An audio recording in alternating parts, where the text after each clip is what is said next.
What's up, everyone? It's Matt Mrozek. This will be work in progress number 7 on the Mad X Hulk. So, been kind of doing a different work schedule. I've been kind of like waking up late. I'm on vacation. Waking up around 9, running errands stuff. And I start working in the afternoon and work till about 12 at midnight, 1 in the morning. Actually, I kind of like that. Schedule. I wish I could do that for my real job.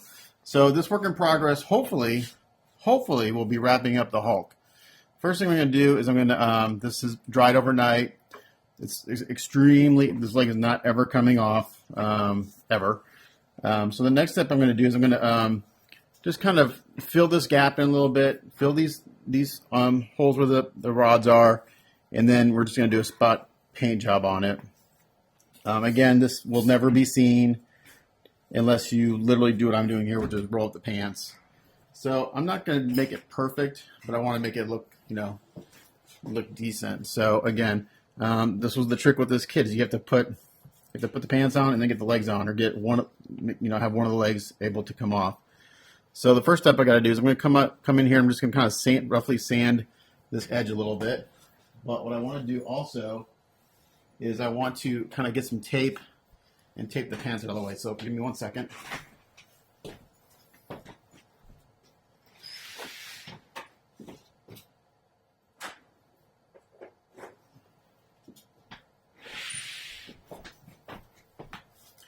So he's going to get really dusty in this process, which is fine. I can hose it, blow them off and vacuum them later. But so what I'm going to do first is I just want to get these pants kind of out of the way. So I don't have, I don't want to get any, so I'll be using Bondo to fill this seam, and I don't want to get any Bondo on the pants, because if that happens, I'm kind of screwed. So I'm going to actually unbutton them here.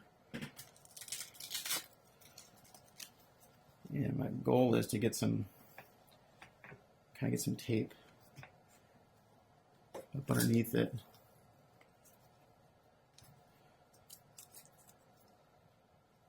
Kind of like this.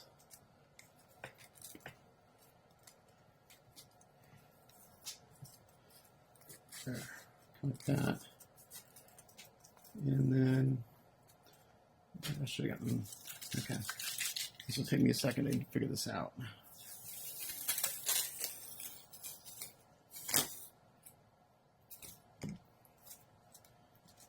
So really need to get it out of the way on the top part. Like on the bottom part, I can get it out of the way pretty easily. But down here it's not so easy. Or up here it's not so easy. It's really tight. My tape keeps breaking. Let's see. I don't want to use, definitely don't want to use duct tape. That's way too. What I'm going to do is I'm going to do this. I'm going to take this tape. I'm actually going to double it up.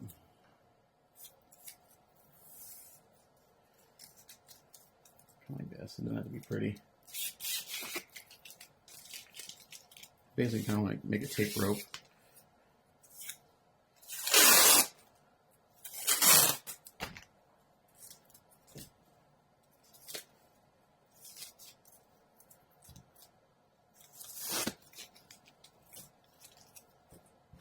So basically, got some tape here. I'm just kind of making a crude rope out of tape. Hopefully this is strong enough where I can pull on to some and it won't break. Let's get this under here. Like that. I want to pull this up around his head.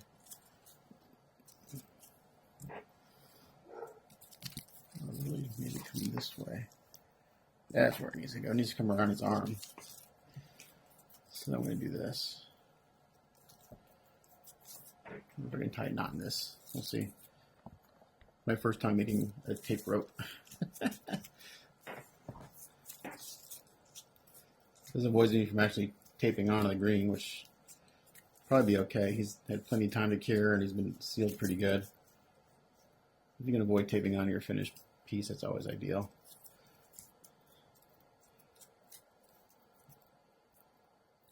Okay, that actually worked pretty good. So we got out of the way there. And I'm going to do the same thing right here.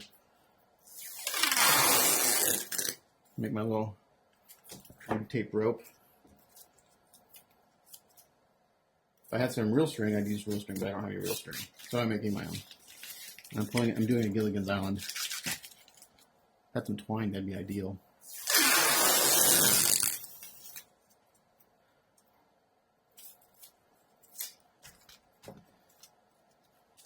And then I'll mask off the pants completely, so try to avoid getting too much dust on them, because I'll be doing some sanding and stuff.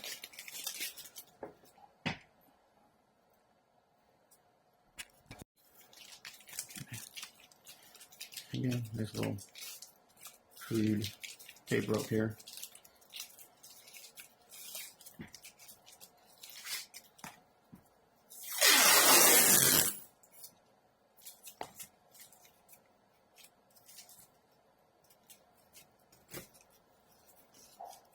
This is Polish rope making right here, in its finest.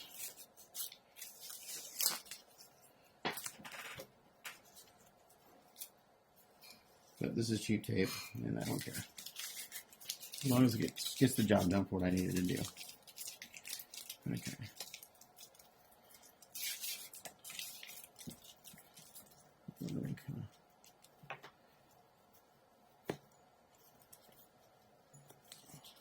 That's really tight since I've got it pulled up over there.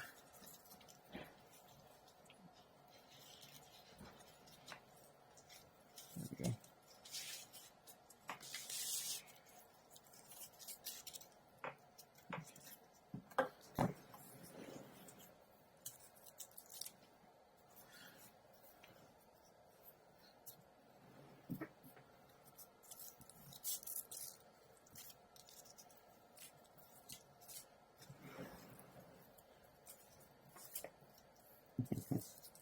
The little tape rope isn't quite long enough. Let's see if it's enough to do what I got it to do. I keep slipping out of my hands.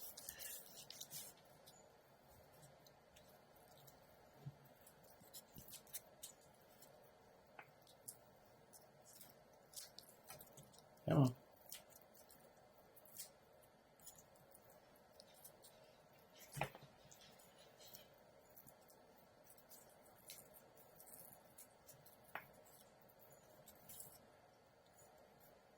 Let's see. Did I do anything? Yeah, a little bit. Okay. So now I'm going to let's get these up further in the back here.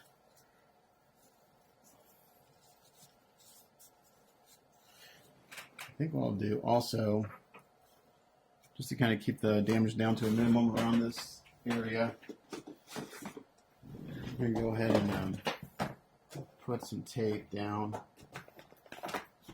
I really don't want to affect an area greater than this right here as far as sanding this seam down. Because right now, with the pants on, you can't even tell there's a seam there. But we're going to fix it anyways, to a point.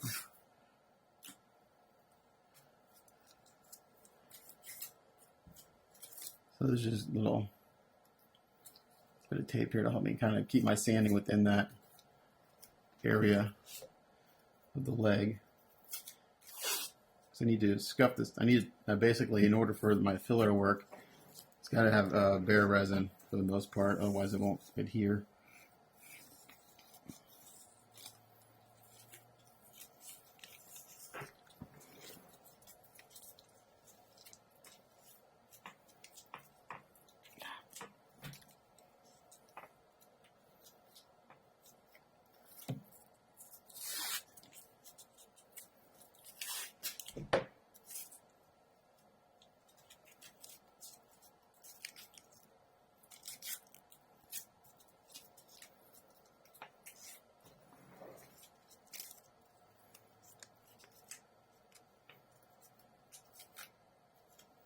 Okay.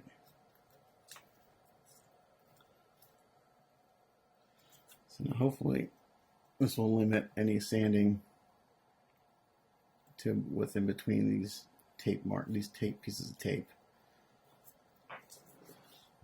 And just to kind of make it consistent, we're going to try to make it as pretty as possible. like that. And then I'm also going to put another wrap around here a couple times, just in case if I slip while sanding, I don't hit the actual paint job.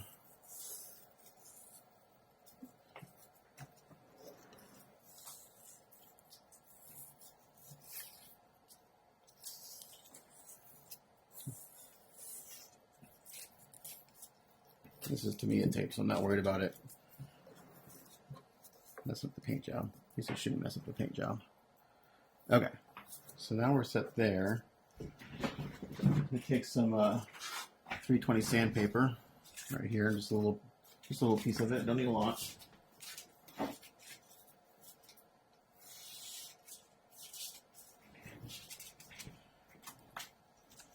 I'm trying to clean up my area as I go this time, because when I get in work mode, I just go, and I don't like clean up as I'm working, and then my area just looks like a disaster. Okay. This I'm just gonna come in here and sand this edge.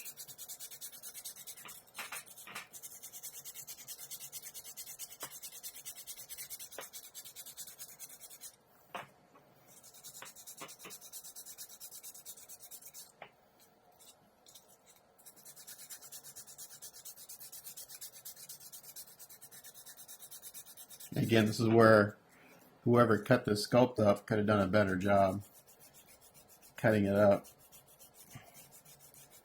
Or at least if after they cut it, cleaned up their cut marks before casting this kit. It would have been nice.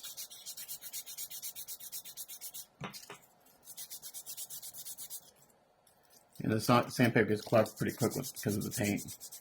When you already sand paint, your sandpaper gets clogged quickly.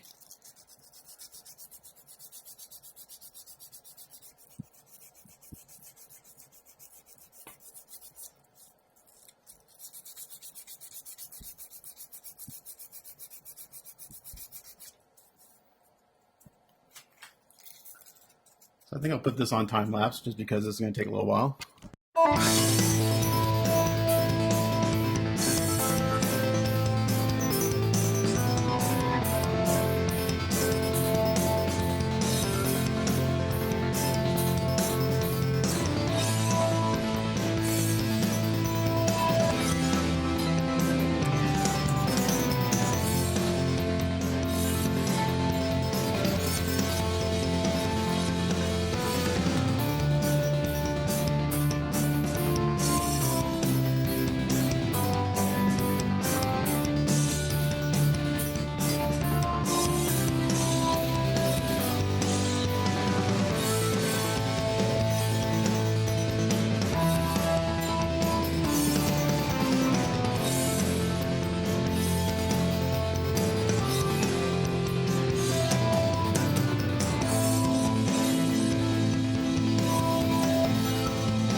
Okay, so I went through and sanded it all down.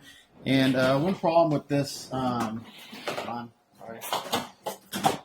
problem with the legs, and I had this on the other leg, but it wasn't that big of a deal because I was able to pin it and putty it, is that when you line up the top edge of the leg, starting right about here and all the way around, the edges don't line up. So I don't know what happened there for some reason, but like the sculpt is slightly different on this part, like it's fatter. So I just made sure that the top sides were aligned when I epoxied it last night, and then I just kind of went around all the way and to get these edges as closely matched as possible. So now what I got to do is I'm going to go through there, and I'm just going to fill a little bit at a time. I'm not going to try to go all the way around because I'm using Bondo, and Bondo kicks off pretty quickly, and if I try to go all the way around at one time, it would just I'd be having a headache with it. So if you don't know what Bondo is, it's a body filler used in the auto body industry. So whenever you have a dent fixed, you want to fill it, use Bondo. The brand I'm using is not Bondo. It's from a company called Advantage. It's what they call an economy filler. It's not the super high-end stuff, but for what we're doing, it's fine. So I'm just going to use some cardboard as like a mixing board. They actually make Bondo, what's called a Bondo board and Bondo mixing board, but they're basically plastic or they're made out of metal. The plastic ones are good because you can peel the Bondo right off after it's cured, but the metal ones are a pain in the ass to clean once the Bondo's been cured. So give me 1 second here. I just picked up a new gallon of filler at the auto body paint supply store. You have to get a screwdriver to open it. Sorry. So just a little piece of cardboard. And for spreading Bondo, they actually make special Bondo spreaders, which I highly recommend if you're going to be using body filler or anything. They're easy. Because what's great about them is that they're easy to clean. The Bondo just peels off when you're done. And I actually cut them down to different sizes. So like this was like twice as big, and I've cut it down to smaller sizes. So I'll be using a small one. I do suggest if you do get body filler, make sure that the hardener they give you is not white. You want a red or a blue hardener because the only way you know Bondo is mixed thoroughly is by the color. And if they give you white hardener, you can't tell if your filler is mixed correctly. So again, not prepared as usual. Trying to get my filler open. So that's what this is right here. It's a gallon of body filler. I don't have a flathead screwdriver with me right now. I'm just using the next best tool, which is a wire stripper. Ooh, I love the smell of Bondo. And I'm only gonna mix up a little bit of time, like I said. So I'm actually gonna take this old spreader. I bought some new ones because my other ones were kind of getting worn out. They wear out after a while. I'm gonna take this old spreader, and I'm gonna cut this down to about an inch in length. And all you have to do is just score it, and then break it, and it'll break just like that. See? And now it's like the perfect width. It's like almost the perfect width to go between my work there. So to mix this up, it's pretty simple. The more hardener you put in, the faster it's going to cure, but you make sure you put enough in, otherwise it'll never cure. You'll just have a goopy mess. So I'm just going to do a little, like I said, I'm just going to do a little bit at a time, and this seems kind of runny, which is good. So I'm just going to mix up like this much for now. I got just a little bit on there, and the hardener they gave me is blue, which is good. And I just need a very little bit, about that much. That's all I need for that much Bondo. Just like that. And we're going to mix this up. And it's better if you fold it like this, because this mixes it nicely and it takes care of any air bubbles. Obviously, the fewer bubbles, the better. And I've never used this brand of Bondo. Bondo is a brand name. Actually, body filler. So I'm just going to say Bondo because that's what I've always used. Okay, so I don't have a whole lot of working time, probably a minute or two. So I'm going to take a little bit, and I'm just going to start working my way. And I'm going to push this in to that crack.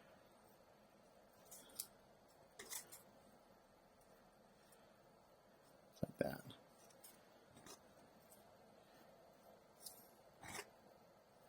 And right here where it's a big crack, I'm just going to keep pushing that in. And that's another reason I have this tape on here, so I can be a little messy and not have to be so careful when I put this on.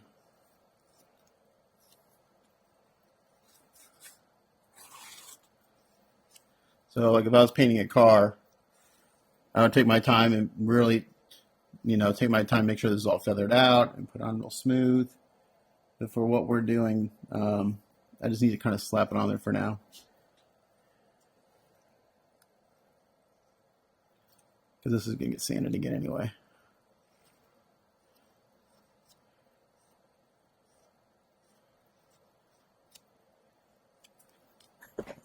Just like that. And this hasn't kicked off yet, so I got a little more time to work with it. I thought it would kick off by now. Man, the smell of this is like, it brings back so many memories of the body shop. It's crazy. You ever have a smell that you just brings back a bunch of memories? That's what this does right here. It's kind of crazy. You do not want to get this on your painted parts. It will eat through the paint. Okay, now it's starting to kick off. I can feel it starting to solidify a little bit.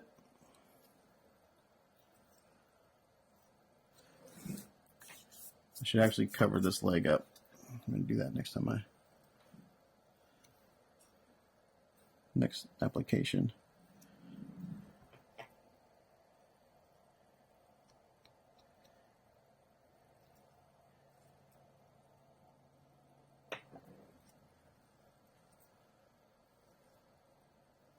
I thought it was kicking off, maybe not.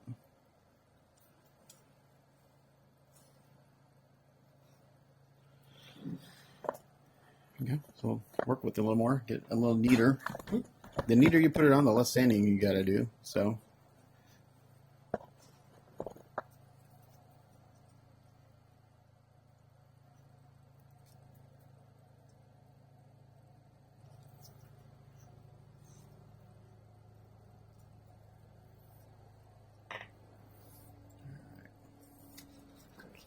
That's pretty good. And you don't want to sand this until it's completely cured, because all you do is gum up your sandpaper big time, and you'll be hating yourself. Okay, so now it's starting to kick off. I can feel it starting to get gummy. So I'm just going to let that sit there for a minute, and then I'll come back and sand that down. All right, so I just went ahead and continued to put that on the rest of the way around the leg, and it's sat here and it's dried for about 15-20 minutes. It would dry a little faster if I put a little more hardener in it, but it recommends to let it sit for about 20 minutes. So basically I'm going to go around and sand this just like I did before, but just the filler. So I'll put that on time lapse because it's more sanding. And who wants to watch me sand?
Okay, so gone around and sanded all that.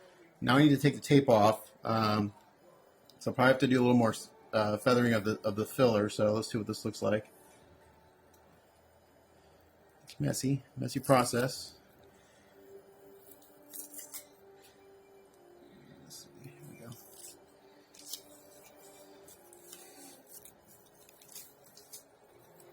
And I also have to fill in the holes where I put those other rods in around the perimeter. I'm going to vacuum this as I go. There's sanding dust everywhere.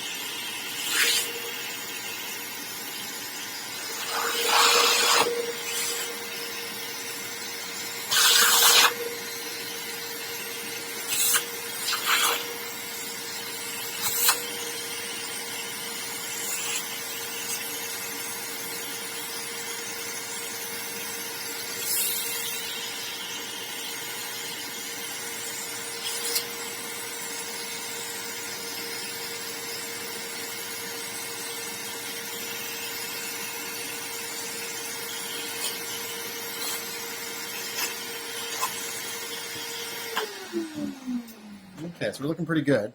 So that sandpaper I was using was 320. Now I'm going to go back over this real carefully with some 400 and feather these edges a little bit more. And then that will be ready for primer. And then I need to fill these holes in also. So I'm going to put him back up here on the stand, or his base.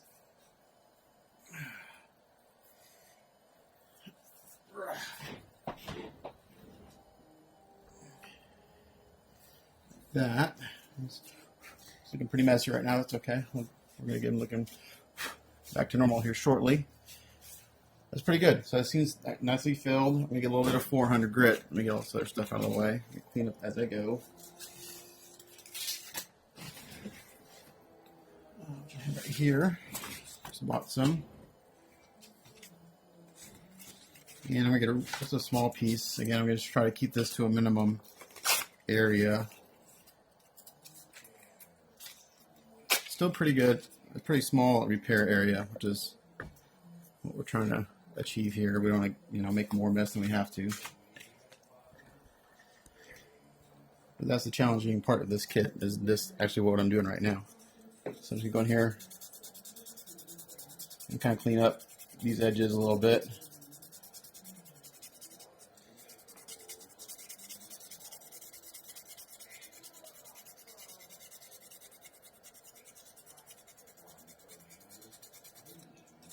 And this 400 will get clogged very quickly. It's not designed for what I'm doing, but it's okay.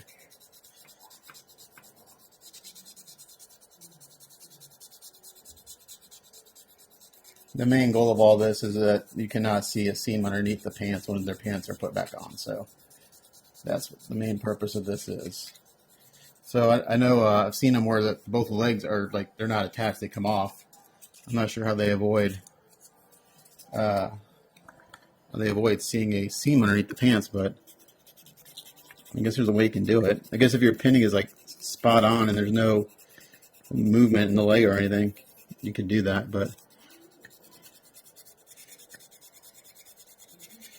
so more sanding, lots of sanding.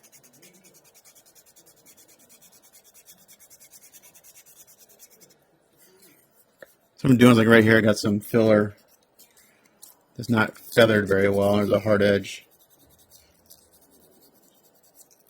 So I'm going to feather that a little bit so I don't feel it. Again, I'm constantly running my hands over this. See if I can feel any edges from the paint or from the filler.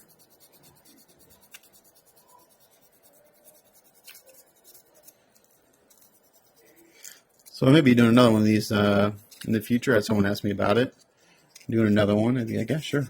It's a cool kit. If you don't mind waiting until next year.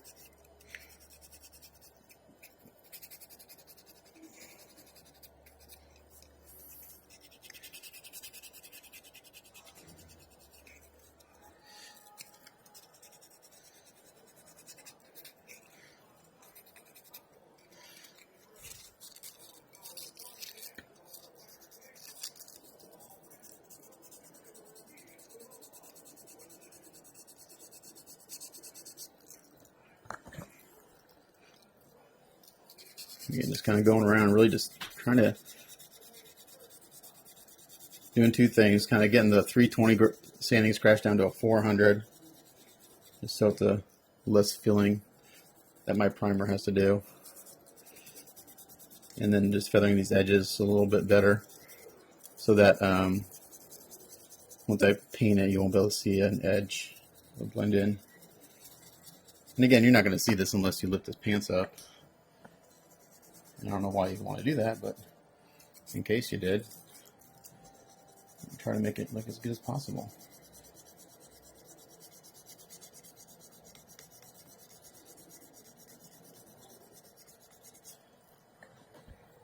Yeah, so that feels good.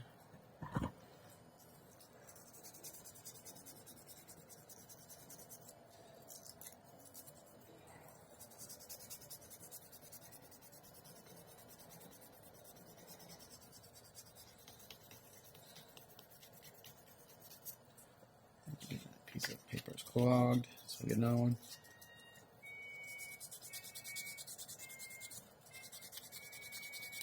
How you watch the Monsters vs. Aliens? That's a good one. Is that on Netflix? That's a good one. I like that show.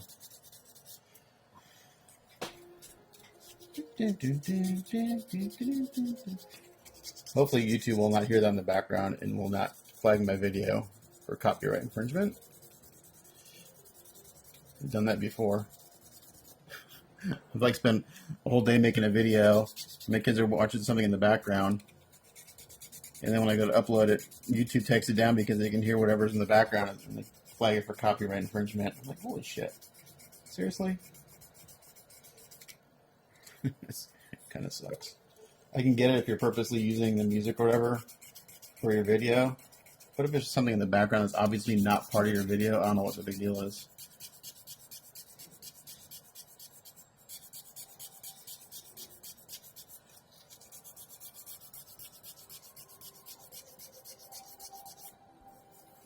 Feeling good. Like I said earlier, even with the gap there and the pants on, you really didn't see anything. But again, we want to make this. We don't want to do any half measures. We want this to be done right.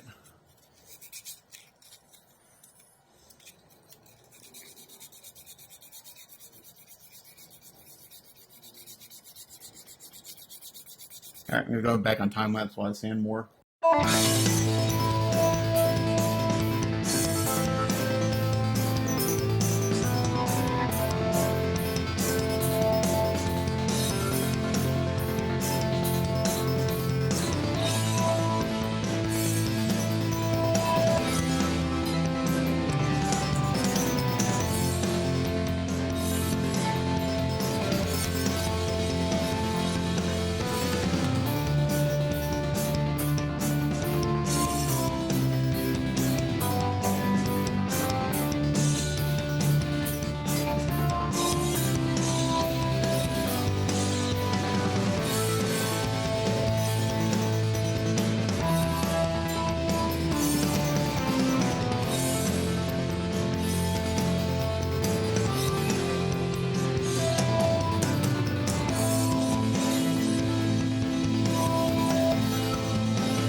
Okay, so that's all been sanded. I pulled the pants up out of the way even more so I can, when I go to spray paint this or paint this, I can blend the paint in a little bit. But it feels really good. I think that part is good. Now I'm just going to go through and put just a little spot of putty in these holes and just slightly sand. I'm not going to really worry about getting those super, super smooth, but this feels really good, so I'm going to go ahead and fill those, and then we'll sand it down and prime. Okay, so everything's been sanded finally. Got all the those little peg areas sanded. I got the pants out of the way more. I went back and I hit it with a super fine sanding sponge all the way around just to kind of fan it out a little bit more. So now we are ready to do a little masking and then do some spot painting. So for this, I'm going to use silly putty because I don't want a hard edge on anything. And again, this isn't going to match the paint job perfectly because of all the different steps and layers I did to get the effects I have. But this will just basically make it green, so it's not bare putty. You know, we want that to look that way. So now with the pants out of the way they are, I'm basically going to just take some silly putty, and I'm going to kind of cover those up for the most part. Kind of right here in the joint, in the hip joint.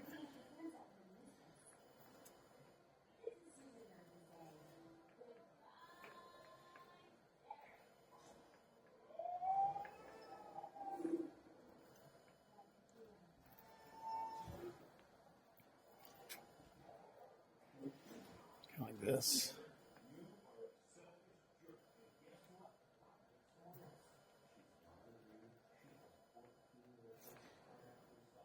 Let's see.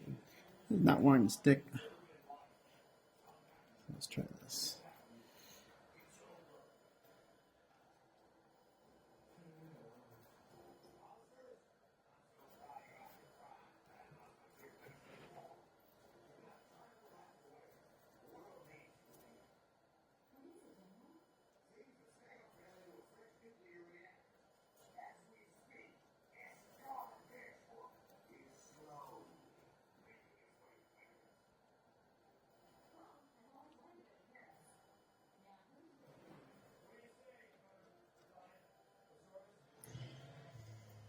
Actually, I used to get, what I need is a big long ribbon of this stuff to get to do what I want to do. So I'm just going to sit here and take this big piece and kind of flatten it out and make it a long ribbon. I can get to go around the where I want.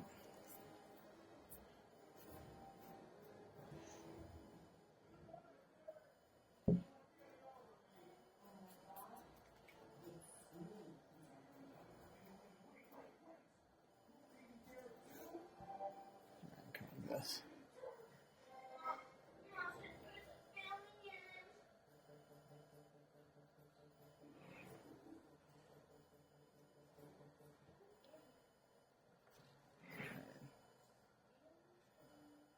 Advantages and disadvantages of slate putty. One advantage is it doesn't stick, and the other disadvantage is it doesn't stick.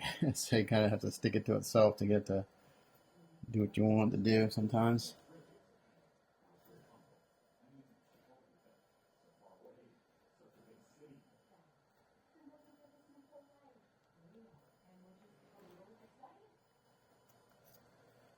Let's see if this is going to do what I want to do.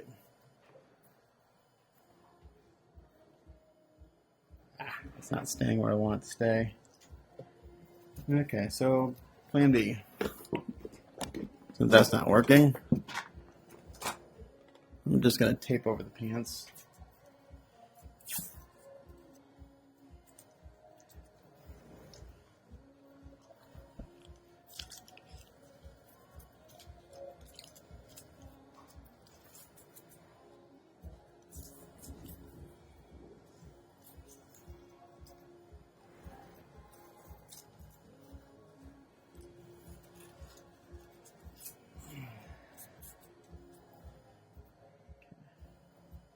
And then I'll do the majority of my masking with saran wrap.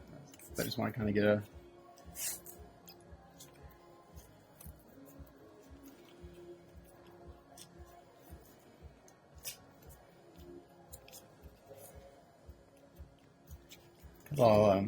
I won't paint right up to this point. I'll fan it up into this spot.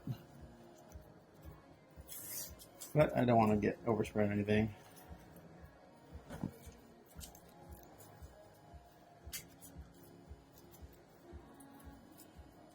Basically, I'm really more concerned about the pants than anything. Getting anything on them.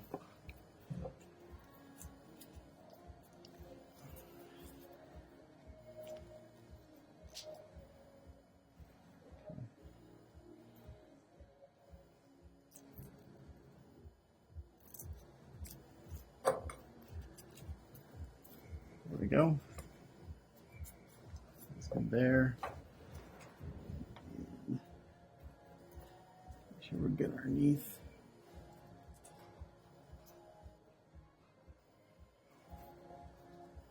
Now we're going to put another row of tape on the pants here. So this is, again, taking longer than I anticipated.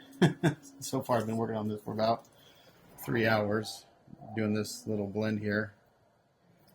I thought I'd have it done in an hour or two, but it's going to take me twice as long as I anticipated, which is typical with anything I do.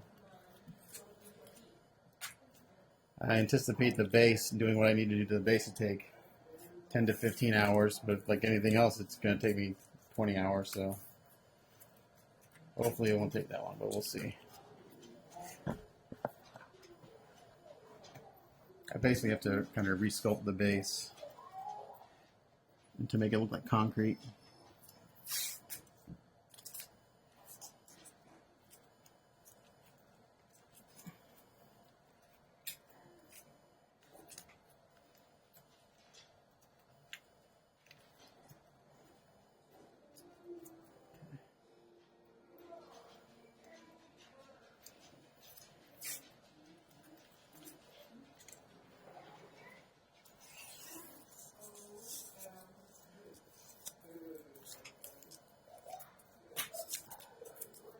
That's that right there.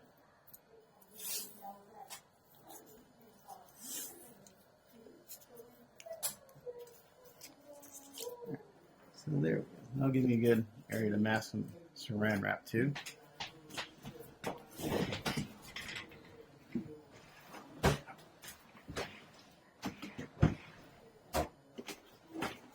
Let's get some saran wrap going.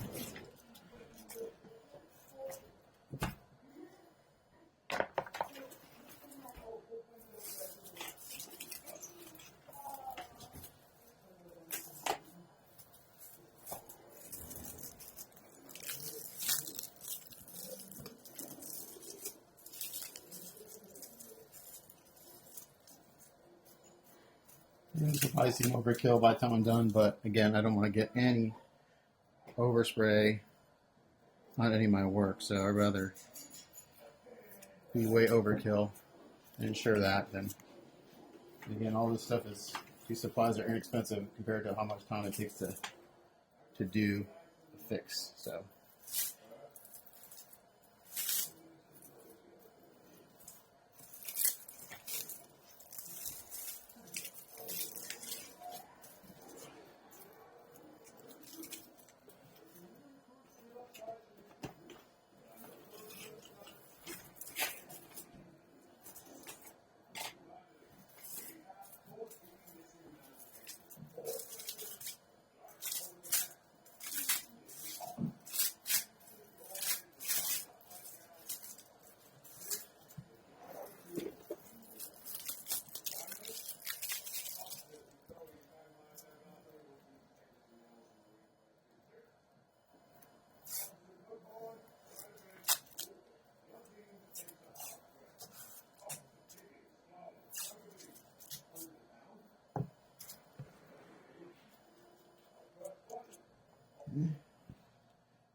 Yeah, he ate macaroni and cheese after I told him not to.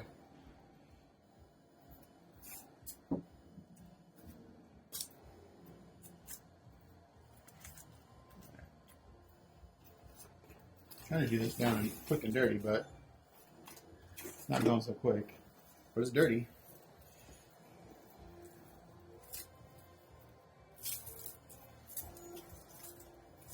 Problem is, once the saran wrap touches itself, you can't get it unstuck. So you're kind of stuck with a little thin piece.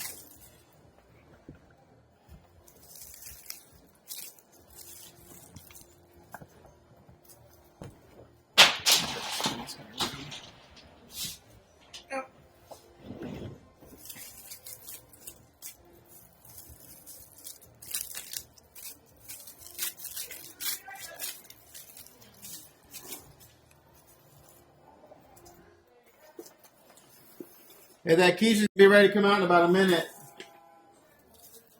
If someone can pull it out, I'm in the middle of the video and work.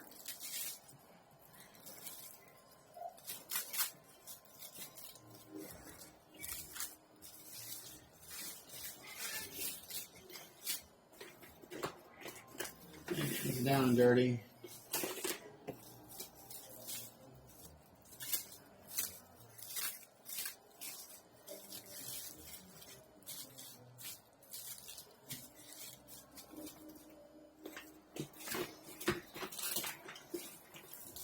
That's why I buy saran wrap at Costco.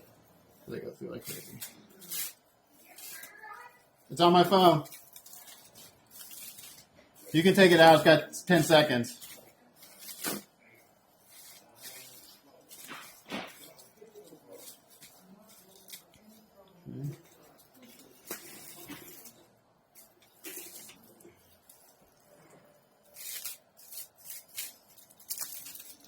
Trying to make dinner.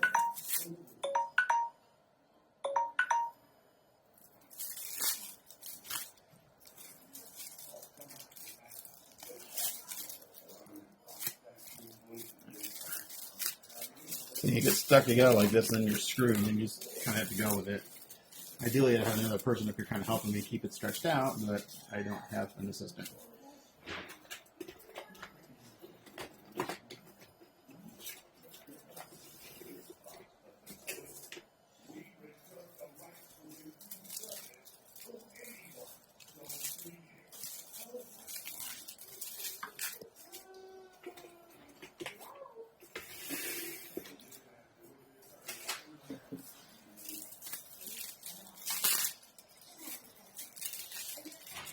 Okay, just about there.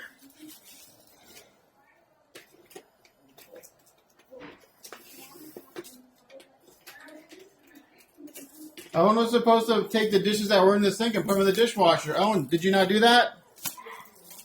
Why are there dishes in the sink then? I told you to take all the dishes out of the sink and put them in the dishwasher. You said you did that. Then who put dishes in there after you?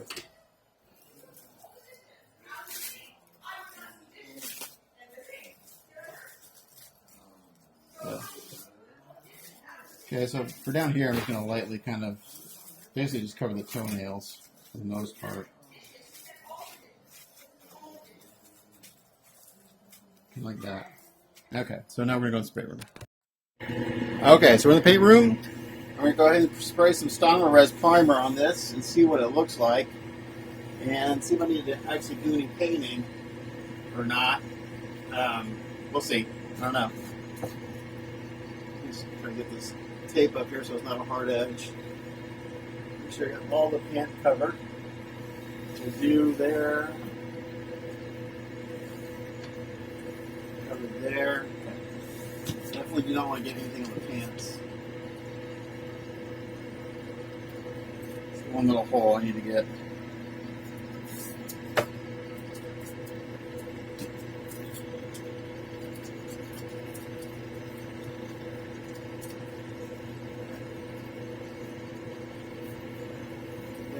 There. Alright, so let me get my green Res going.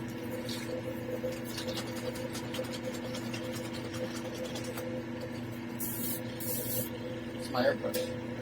Put that thing in there. You never put my airbrush out from the other day.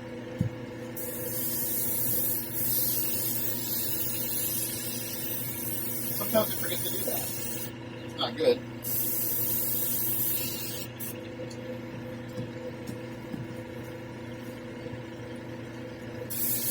At least it didn't dry solid. Never clean it out.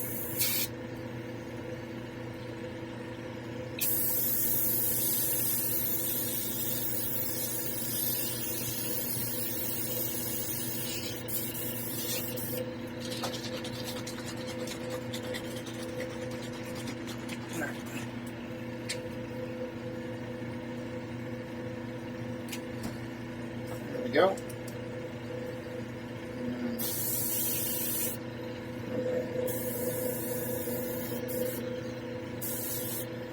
Alright, so we're going to try to keep this to the smallest area as possible.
And yes, I'm not wearing a mask right now. Just doing a little bit of priming, and this is acrylic, so it'll be okay. I'm going to do one thing.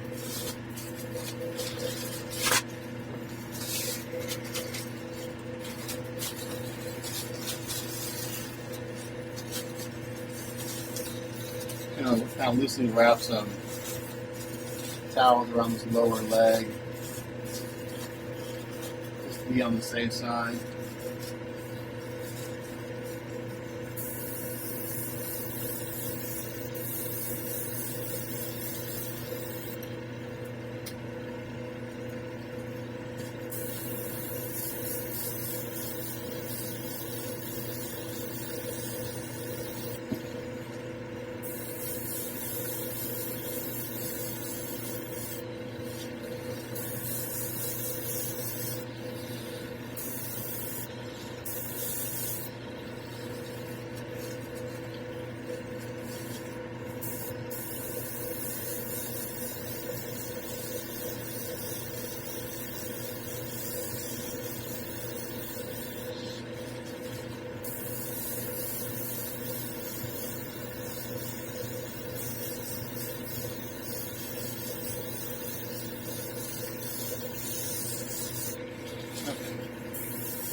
Okay, so that's been covered up. All my playwork's been covered.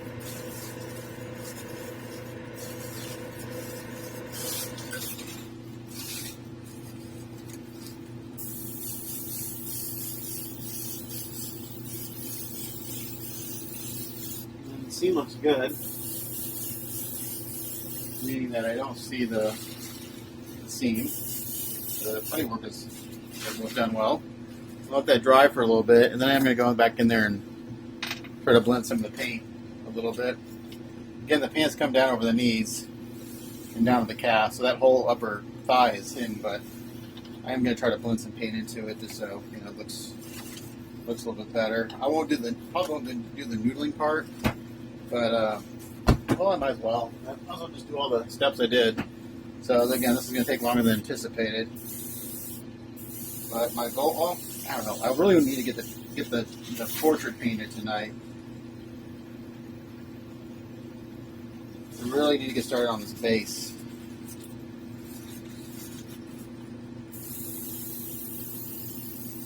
I guess what I could do, I'm thinking out loud, I could go ahead and kind of work on getting this blended, and I can start working on the base tonight. Because once I get all the paint on there, I'll have to seal it with some flat coat. Let that cure overnight before I bring the pans back down. So we're going to let that dry for a second. I'm going to go get the hair dryer. I'm going to force dry it.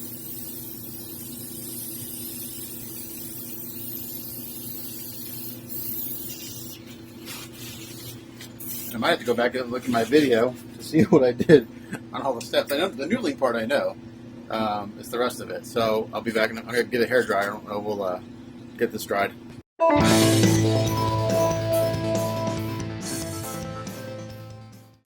Okay, so now I'm just gonna time lapse all the steps to get to this pan. I'm not gonna stop and explain what I'm doing. I'm just gonna put this sucker on time lapse and go and try to get this paint blended. So let's see if we can get this to match a little bit towards what we got. So let's hope for the best. I think I can get it close.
Okay, so actually it doesn't look too bad. It blended a lot better than I thought it would. So I'm gonna hit this with a little bit of dull coat, and we'll let it dry for a little while, and this part will be done, and then I can probably move on to the face tonight. So that didn't take very long. So I'm gonna clean my airbrush out, hit this with a little bit of flat top coat to match the rest of the statue. I'll grab some dinner and come back and finish and try to move on to the face. I'll be back in a little bit. Okay, so I dull coated him. I went and had some dinner, and he's dry. And this actually blended way better than I anticipated. So you probably saw in the time lapse I went back and looked at my video to double check the colors I used because I have a lot of greens that I bought and just want to make sure I use the right ones. But it looks really good. I'm actually quite surprised that it blended as well as it did.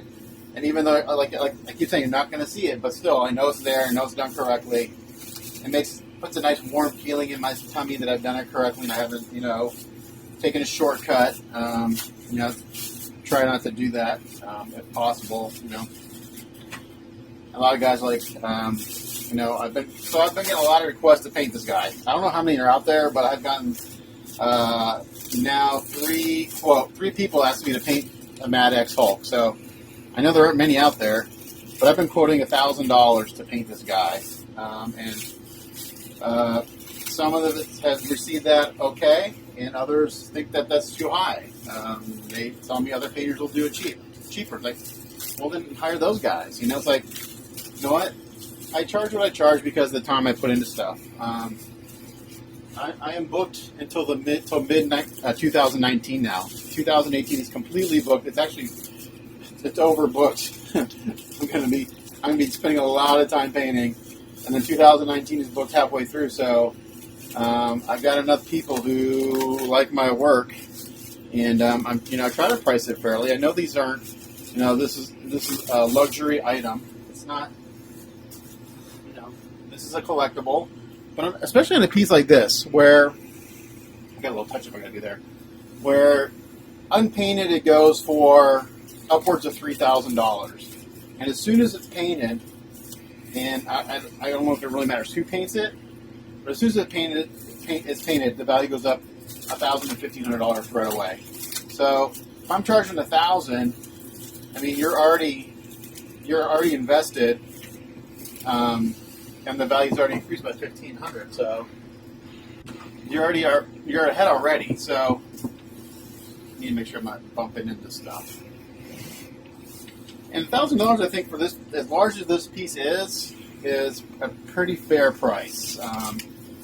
That's another reason why I do the videos. It's not only to show clients where their money is going, it's to educate other people who are looking to hire painters or hire whatever. You see the work that goes into these things, at least the work I put into it. I can't speak for other painters or other, I don't know what they do, but this is how I do stuff. So, but yeah, I've made videos on commissions before and pricing. In fact, and when I did a lot of Gundam stuff and kind of getting out of that because those I just can't build them fast enough to really make it worth my while. I mean, I enjoy doing it, but a big project will take me 8 months to a year. But man, that blended perfectly. Look at that. Looks really good.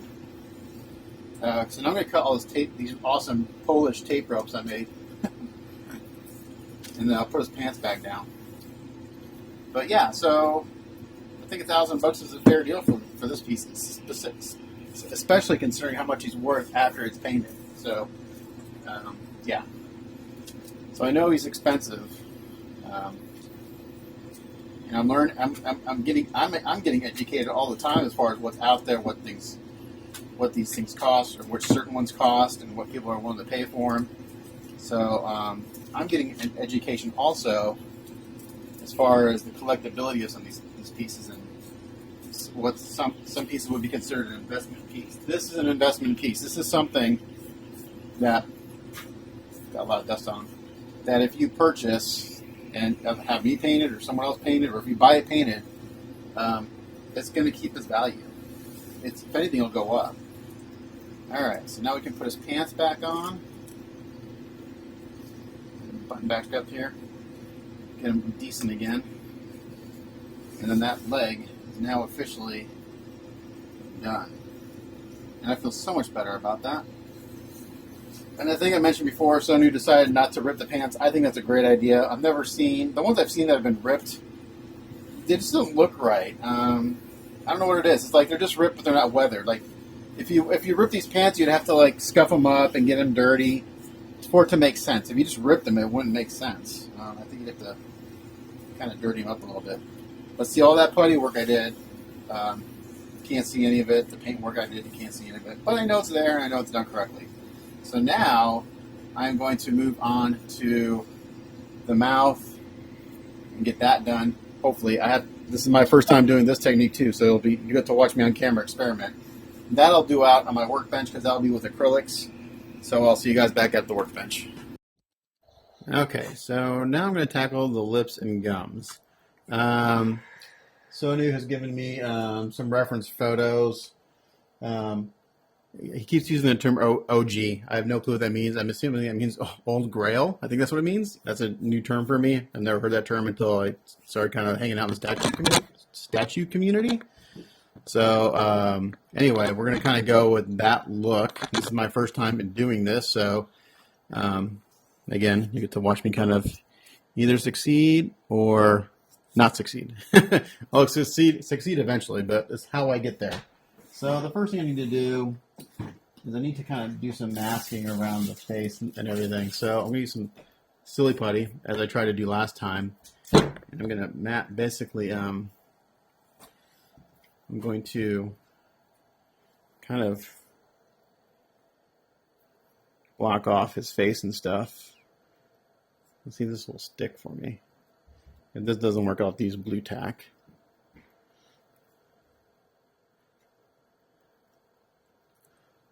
Basically, I just want to mask off kind of everything but his lip area. I'm going to airbrush. I'm going to airbrush this on. Basically, I want to airbrush the gums and the lip area, and then I'll hand paint the teeth.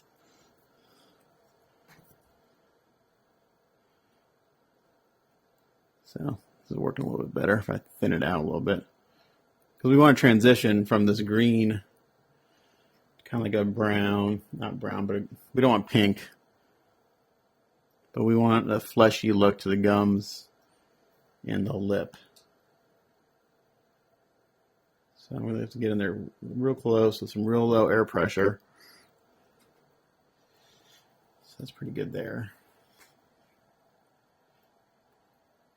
And then I'll use some, again, some saran wrap to kind of cover other areas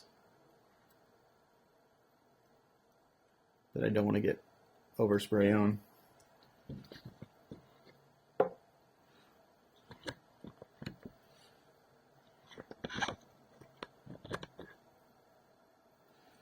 And so I do this.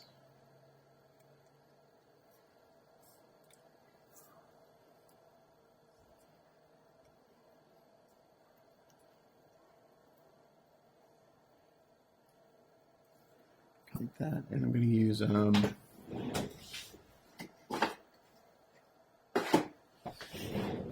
Q-tip to kind of get this exactly where I want it. I want it right below this lip line here.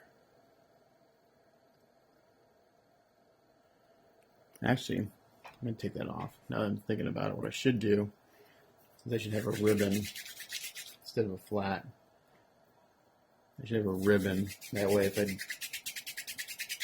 overspray I do get, it's like a soft transition instead of a hard edge. It's kind of a trick they use when they're doing camouflage on airplanes and stuff. They do ribbons of silly putty or blue tack like this.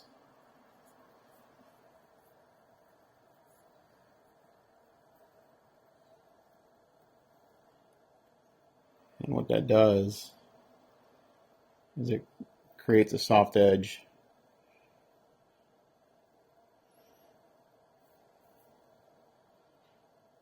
So we're going to do that. Now we'll be using acrylic paints, but they're Garage Kits US color paints, and I've never successfully been able to get them off anything with water, even though you're supposed to be able to. So,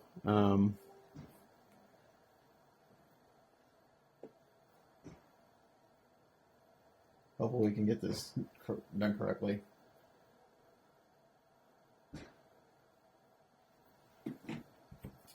Alrighty, so we got that lower lip masked off. Hey kids, you ready? Okay, I'll be right back. Okay, so back to this. I had to put the children's to bed. Alright, so we got a little ribbon there. And I'm going to mask. I need to look at my picture reference again. I don't think there's any.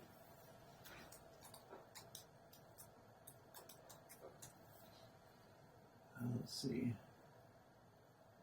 Yeah, so the upper lip is just green, and the lower lip is the one that goes from this color and transitions into kind of like a brown and fleshy tone. So I'm going to mask the upper lip off completely.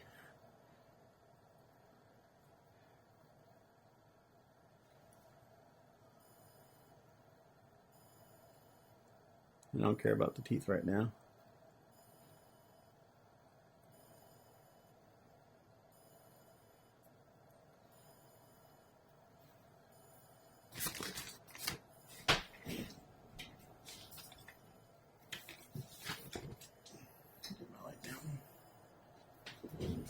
Where I can see, and I had a Q-tip. There it is.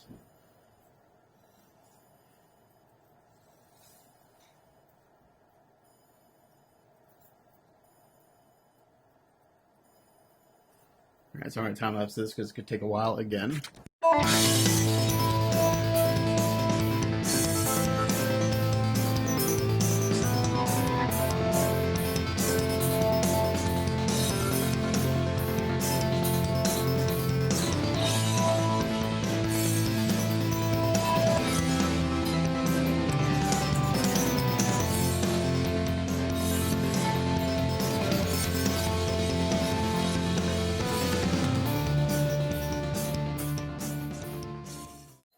Okay, so we got that all masked off to the point where I can put some paint on now. As far as colors go, I'm going to go with, let's see. From my picture reference, it's kind of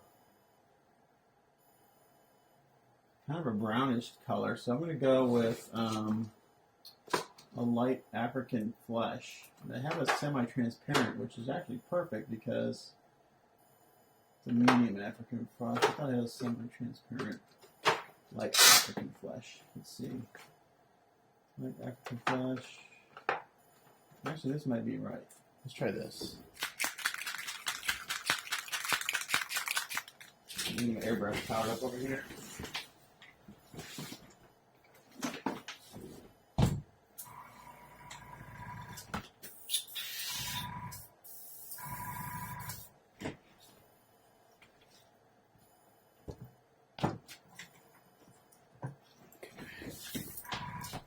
I haven't been used in a while, so I need some work to get unstuck.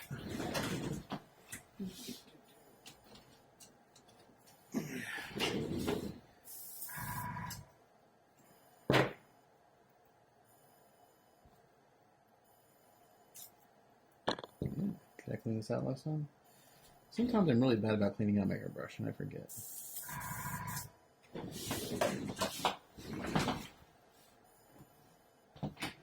Alcohol, towel, airbrush. So I'm going to clean my airbrush real quick. Use the needle.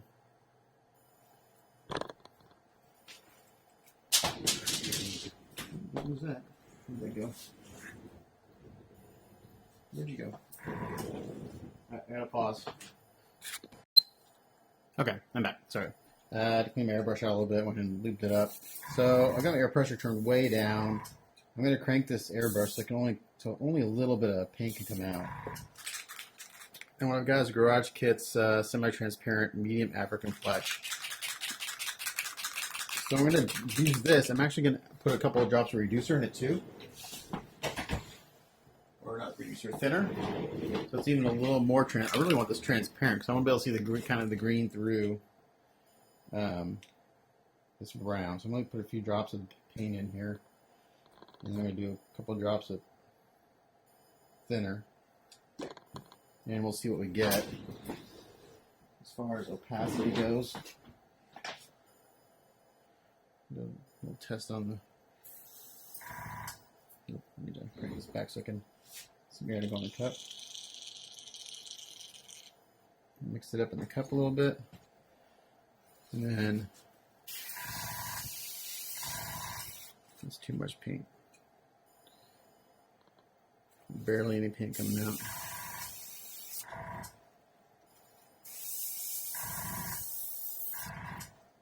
So I can, this airbrush, I can crank this, I can set the back of it. This is Badger Chrome, which is one of my favorite airbrushes. And then it's coming out. Actually, I can push it down even lower. Usually at 20. You can get this down below 10. So barely any paint's coming out. I think I may want to thin this a little bit more too. I'm going to thin it even more. And be careful you don't. On acrylics, you don't thin it too much because then you'll just separate the carrier and the pigments. And your paint will be like a two-part paint. It'll break down the solids too much.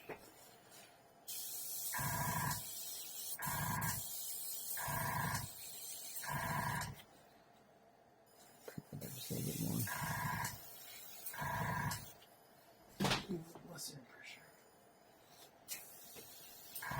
Okay, there we go. Okay, so you can see when I spray this, it's real thin. I think I'm going to try to thin it a little bit more. I'm going to build this up very slowly.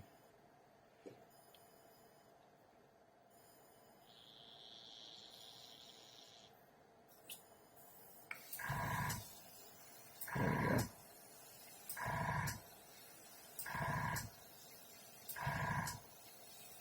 Okay. So basically, I'm going to be hitting this. I can get untangled here from my airbrush hose. Come on. I'm basically be hitting it pretty hard. Well, not hard, really lightly. Let me get this towards the camera a little bit. This is a case where I may have to I have to be right in front of this piece, so I may not be able to show you exactly what I'm doing. So I'm going to put the camera to the side here a little bit. So I'm going to kind of concentrate at the gum line and work my way back to the edge of the lips. I'm not going to come all the way out to the edge of the lips. And this is going really, really light, almost like water.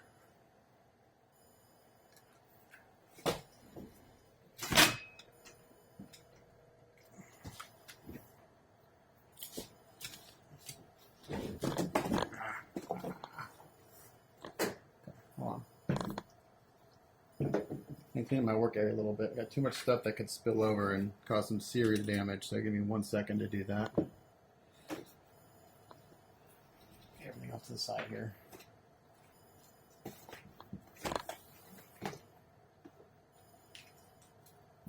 Everything out of the way. Clean as you go. That. All I want is my airbrush and the Hulk.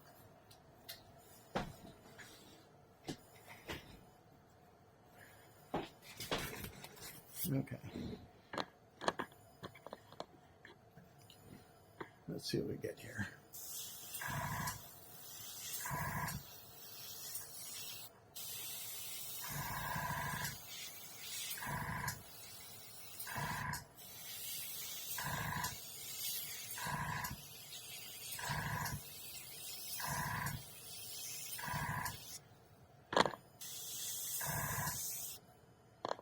Sorry, I have to basically just do this and show it to you at the end because I have to be able to get right and.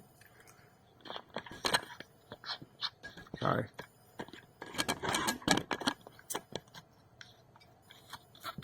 Another high quality video. I have to get super close because this is so thin.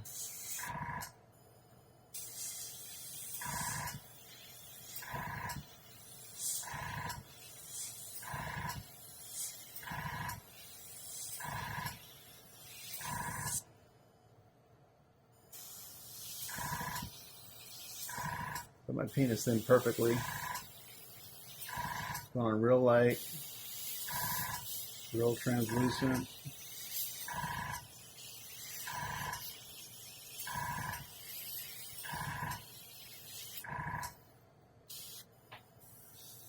Because I can't even tell what's coming out.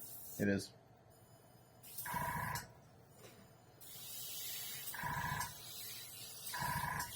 Okay. I back my needle up just a little bit more. So a little more paint come out. It's going a little dry.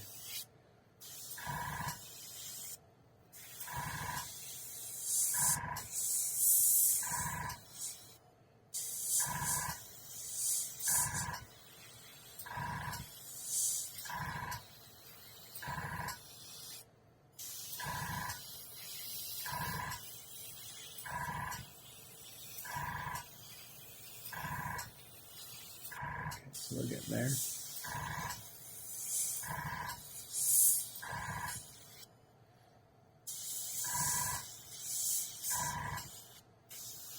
I'm going to paint over the teeth too.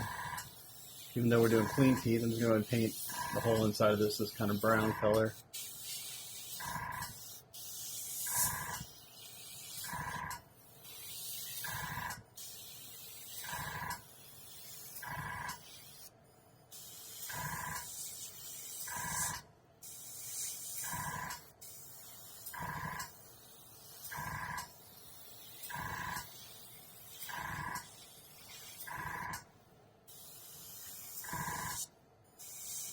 Okay.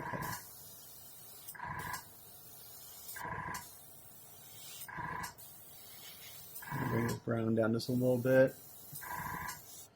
Again, it's very translucent, so I want a very, very soft transition into the green. Where's my little tool that I have? Here it is.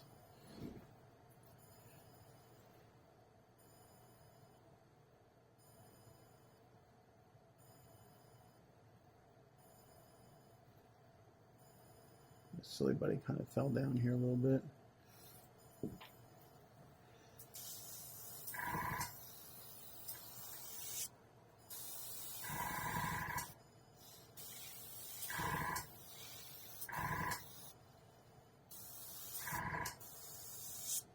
Okay, so now I think I need to move to the next color. You can look at that, what that is.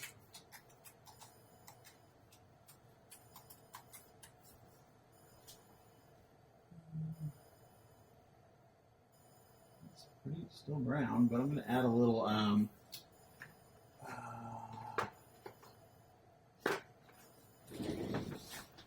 actually add a little drop of this color called tongue. And it'll get it a little more fleshy look.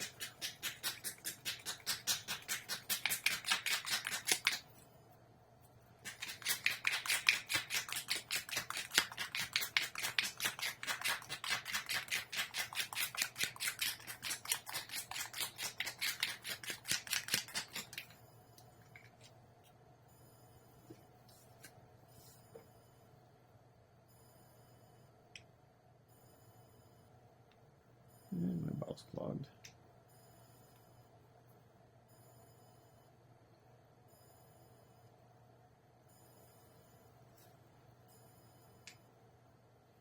Okay, a few drops of this tongue to this.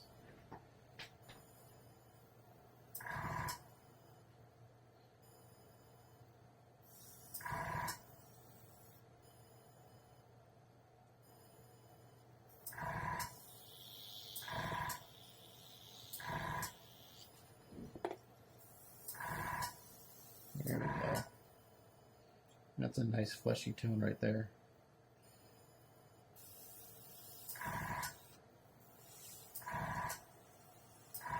Yeah, a few more drops of thinner since I added that color, which is a opaque color. Sorry, I'm off camera. I don't want to mix the paint next to them. Got a little piece of paper towel down here and testing the paint on.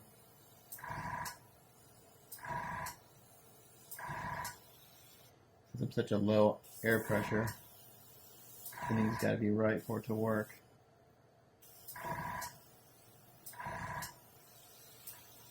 So I need a little more thinner. Don't want this to be like a translucent color.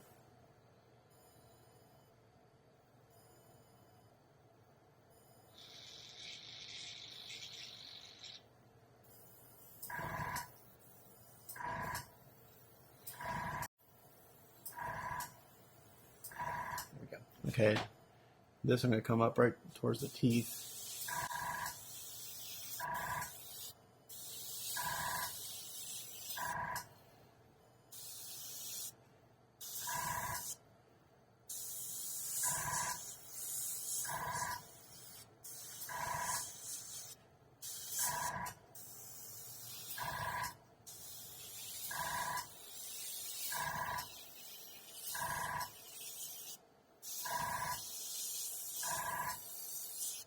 That's actually a pretty good color right there. So it goes from this kind of translucent brown into this more fleshy, still a brown tone, but that's a fleshy tone. It's a fleshy brown.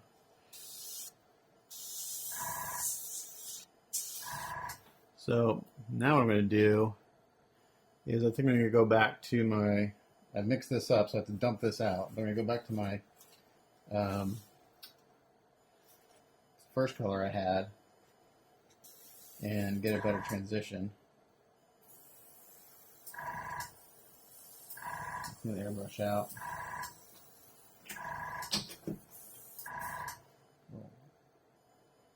Alcohol to rinse that out.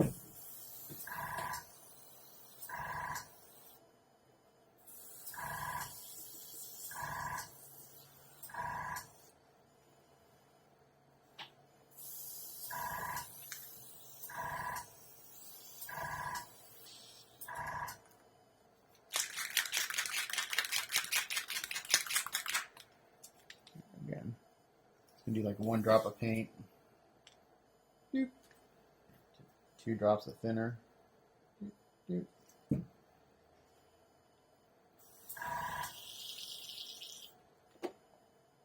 this way down.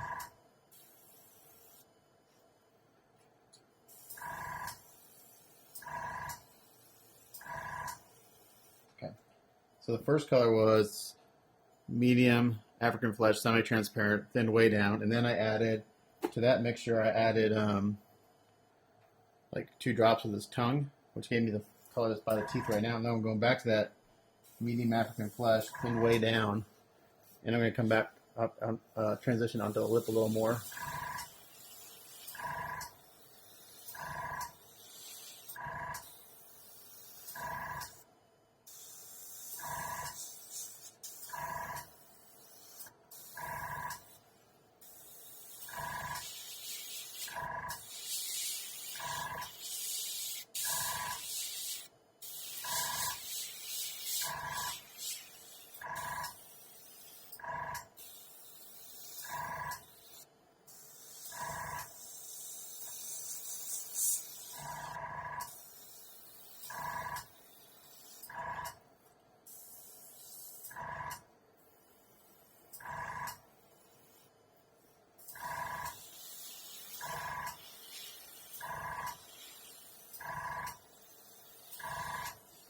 When it paint's this thin, it's hard to see where it's covering. You just kind of look. It builds up slowly, and then all of a sudden it's there.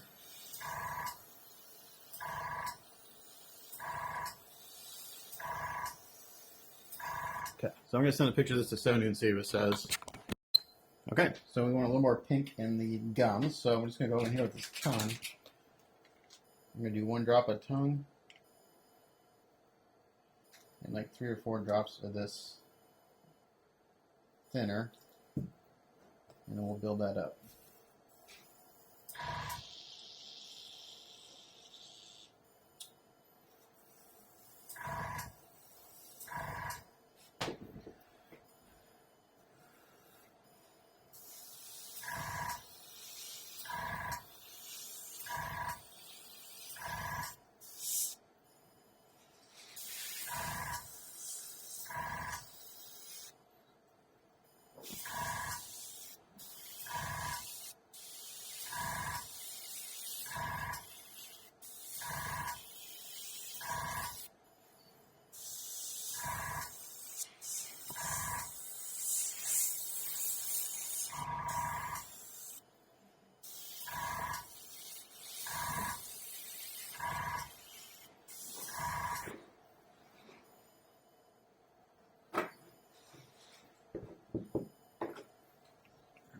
picture of that and see what he says. He's chatting with me right now.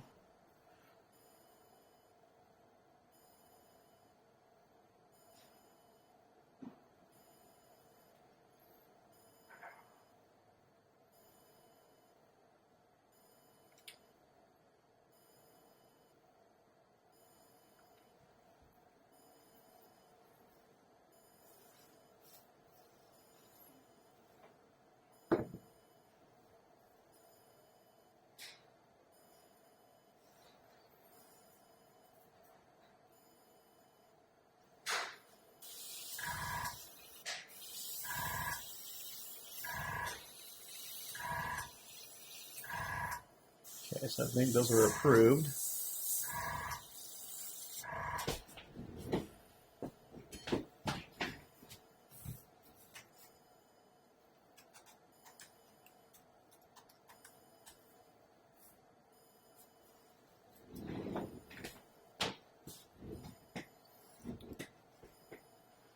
And I think I need to go back in there with the brown just a little bit. It kind of came out on the lip too much. So I'm going to come back in with the brown a little bit on the lip. Actually, bring some of that pink out onto the lip just a little bit.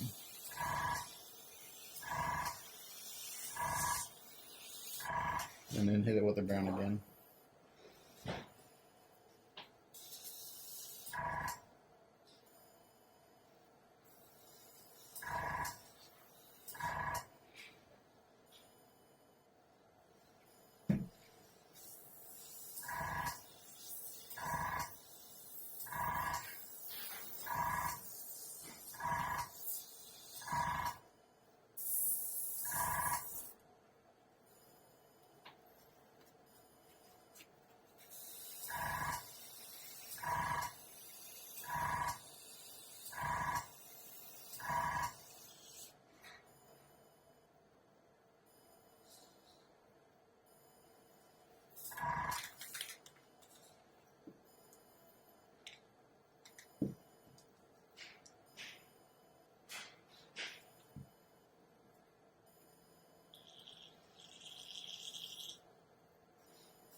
I need to stand up and kind of get down on the lip more.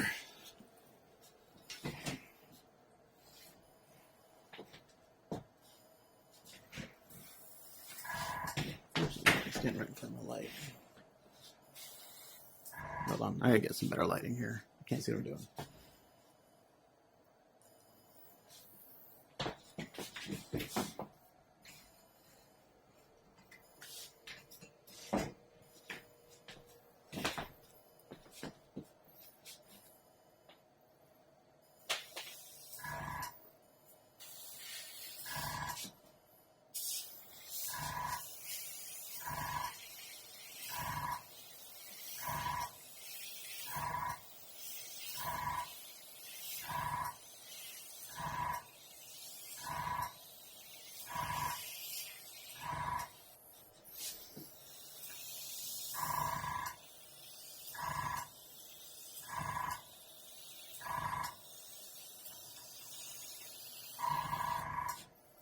There we go.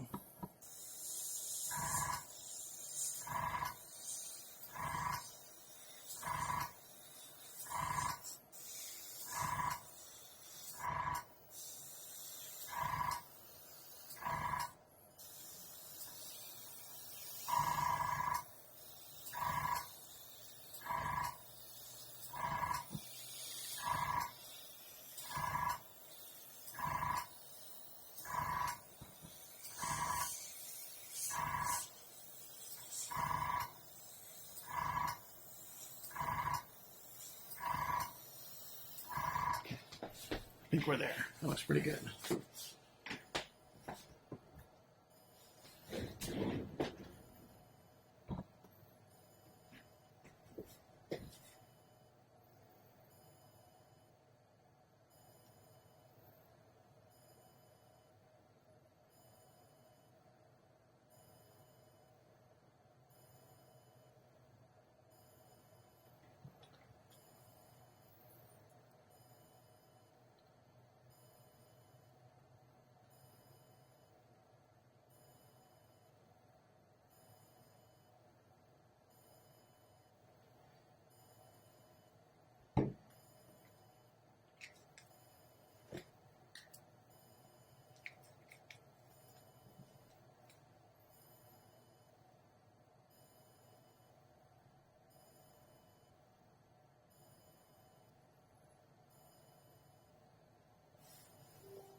So I'm just, sorry, I'm not talking. I'm sending photos to Sony as I would do this. Once he gets that approved, I can go ahead and paint the teeth. Nothing.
Okay, so he said that's good. So now I can take the putty off, I think, and see what we got. Oh yeah, that looks pretty good. I'm gonna go in right now with the putty off real tight on the corners a little bit. Those need some work.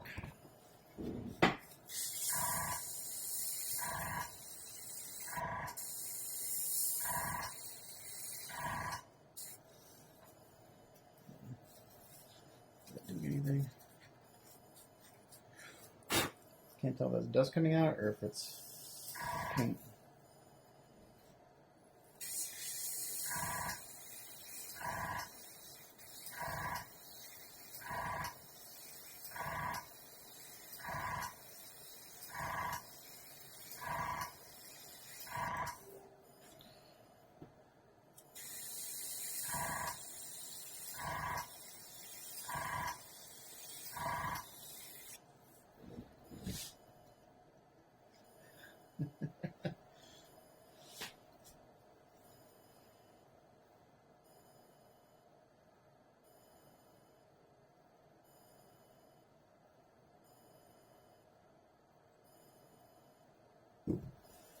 Okay, I'm gonna go ahead and pause because we're just going back and forth, and I'll come back when this is done. Okay, so gums and lip have been approved, so now we're gonna move on to the teeth. And I'm gonna use Garage Kit's colors again, bone white. This is not like a very bright white. This is exactly what it says, bone white. So, and he wants clean lips. So I'm going here and do my best to hand paint these. And it'll take several coats because this paint's fairly thin. So I got my hair dryer here to kind of coat in between. I got a little bit of water here, some Q-tips to get any little mess ups. So it shake this paint up really good. And then once these are painted, I'll go in and I'll do what I do with the fingernails. I'll brush on that Ammo by MIG gloss varnish, which actually turns into a semi-gloss once it's dry.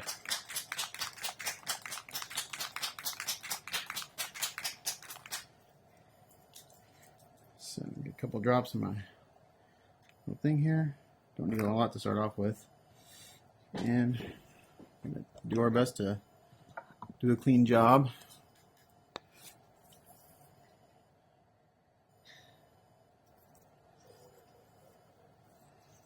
So I'm going to come over here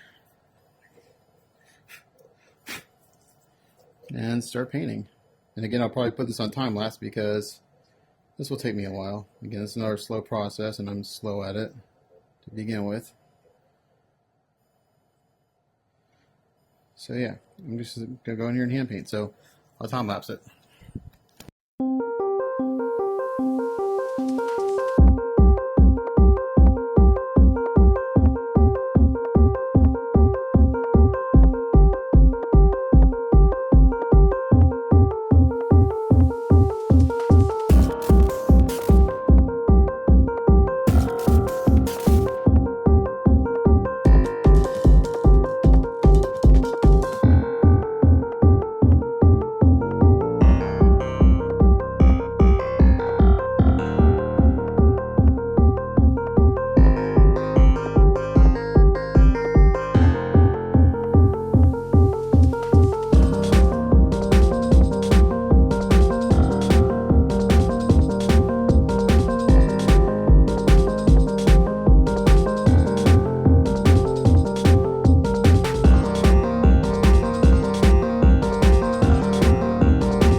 Okay, so I got the white painted. First I went in and I did bone white, and then once it dried down, it was really, really bright. So I actually went in and did another coat. I added a drop of natural bone, which is too dark in my opinion. So I came between a nice compromise there. So now what I gotta do is I've got a slightly darker pinkish color mixed than the gums. I'm gonna go and I'm gonna line the teeth in between the teeth real carefully, and then the mouth should be done. So I'll time lapse that also while I do that, because it'll take a while.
All right, teeth and lips are done.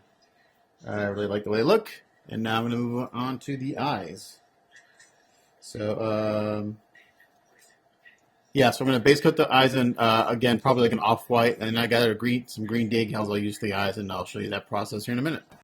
Okay, so the eyes are next, and again, I'm really slow at eyes, even though I kind of cheat and I use decals. I do have some green decals I'm going to use to put on his eyes, because there's a little bit of space in there, not much, for eyes.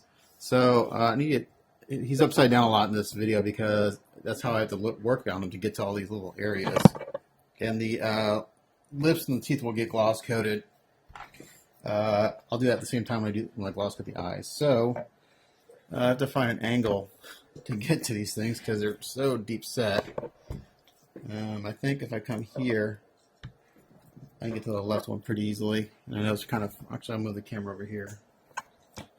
So it'll be a weird angle, but maybe you can see what I'm doing. So there's two ways I can do this. I can use, again, Garage Kits US acrylics to lay down a base coat, which is great because I have the color I want. But the problem is, like I said, those acrylics are really good and they're hard to get off if I mess up. So I tend to use watercolors mostly, but I do have some other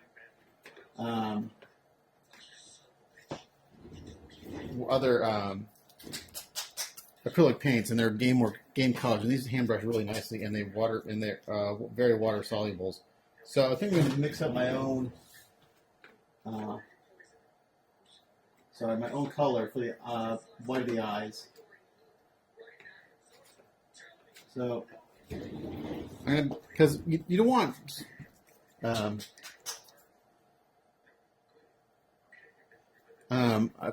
you don't want to do eyes bright white. That just doesn't look right.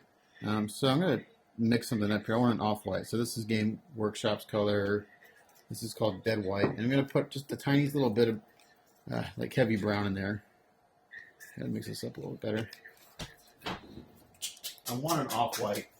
Oops, where'd it go?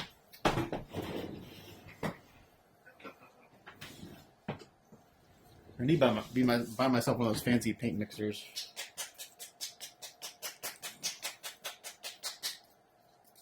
So I'm just going to put a little bit off to the side here. And I'm going to use a toothpick to mix it so I can kind of get what I want. So I'll get a toothpick. And I'm going to take just a little bit of kind of brownish color. Again, I don't want a brown. I just want an off-white. I don't want bright white. And actually, that's about right there. Okay. And this stuff hand brushes beautifully, and it cleans up super easily with water. So I'm doing more and more hand painting. I used to dread hand painting because I was so bad at it, but I'm getting better. So I don't know if you can see that camera, but this is the straight white, and this was just a hair of that brown. So it knocks it down just a little bit, which is what we want to do. And I may get a lining brush. I really like lining brushes because they're very long, and they're easier to control than a short bristled brush. So this is a lining brush. It's really long. But the great thing about a lining brush is that let me get a little bit of water on this. I don't want too much. I don't want the water. I don't want the paint to beat up. The great thing about a lining brush is that it takes, if your hand is shaky, it takes a lot of that shake out of your hand. Like if you're hand brushing, it kind of absorbs that. So let's see here. See if I can get in there. Get my light in a position where I can see what I'm doing. There. This guy's pretty dusty. I'm going to give him a good dusting before I take photos. Maneuver him. Prop him up a little bit. I stole the finished Mini Hulk. All he really needs is a base coat in his hair. Like Mini Hulk doesn't have eyes or anything. He's just got little slits. But I'll just, you really can't do a whole lot with him because he was just like a steady sculpt. So I got, let's see, so we can get in here. You guys can see what I'm doing. So I got some paint on my brush. Got my optimizer on. And let's see what we can do here. Paint may be a little thick. For this line brush, I can get nice. I can have my hand way back here and still get in there.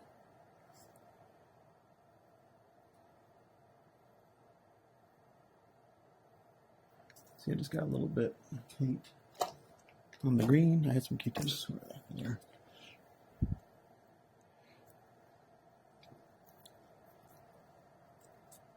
I use a lot of toothpicks when I'm cleaning up paint, and I bite the tip off, and I make it kind of like a fanned out piece of wood, and it's like a really tiny little paintbrush. And it's great for like if you, like I just got some paint on the green.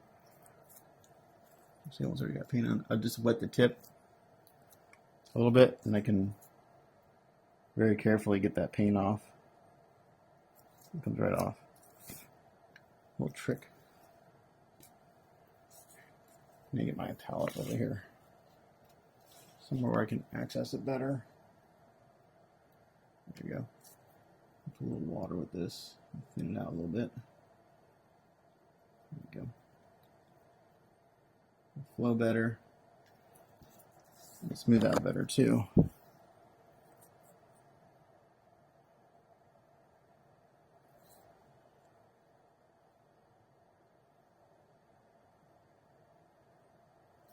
Oops, got a little more. See? Never ever ready. I thought I had a crap load of Q-tips out here. Apparently I don't. Give me some more. A few.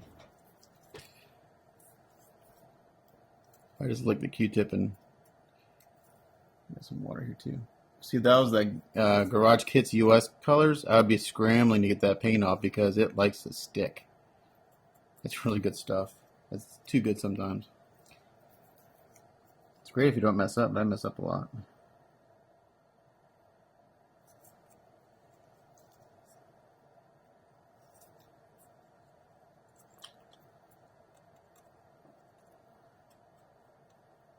Let's go back in there with the toothpick and try to get some more of that off in a second.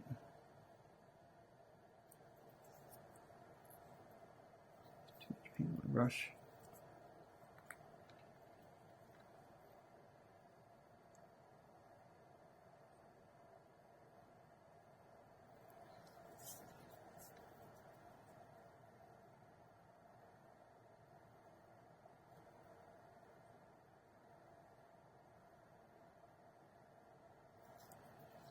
Get a little more.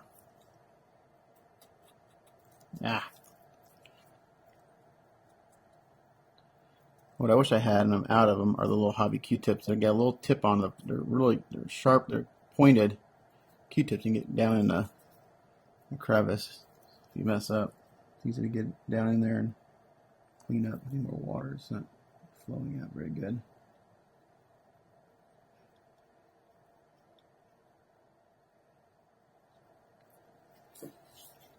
And this guy's just really hard to maneuver. He's so freaking big. I carry him around like a baby.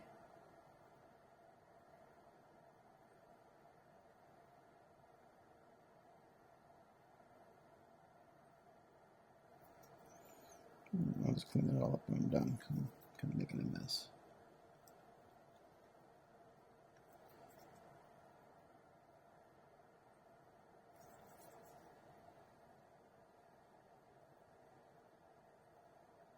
I think maybe this lining brush is a little too big. The length is good, but it's too it's too big of a size. I'm gonna keep bumping things around the eye.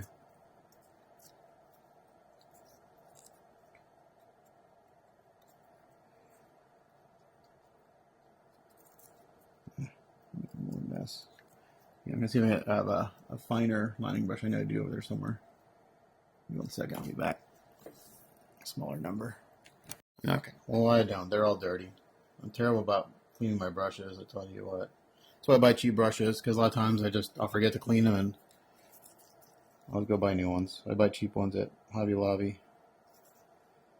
I made the mistake of buying myself a set of Series 7s and I destroyed them the first time I used them. It was a very expensive mistake.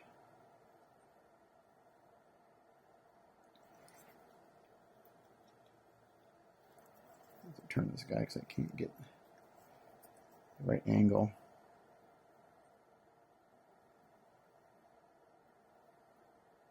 There we go.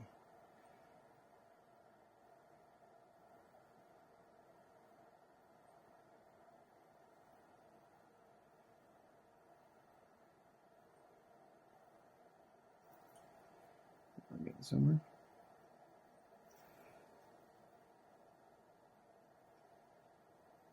And then I'll do instead of like a pink water line, what I typically do is I'll do a green water line, dark green.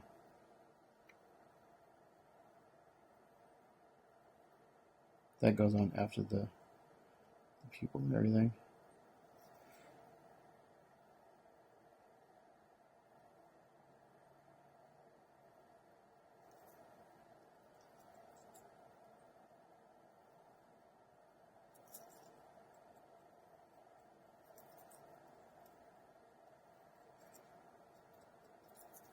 More Q-tips, clean Q-tips. I need more Q-tips. Basically, get one wipe and then it's done. You just see what I'm doing here? I'm just spreading more paint around.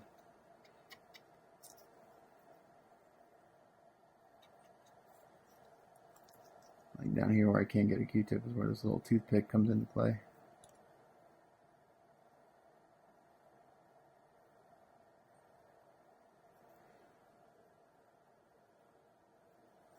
Okay. So this eye looks like it's base coated pretty good. At least it was until I did that, which I left alone. Sometimes I screw things up because I try to fix something that really doesn't need fixing, and it just causes more work. Like this little bit of paint was bugging me. Well, it really shouldn't have, because it would have been taken care of with the water line, but I'll do. I try to fix it, and I made more work. There we go. Do need to get a little bit more on this side.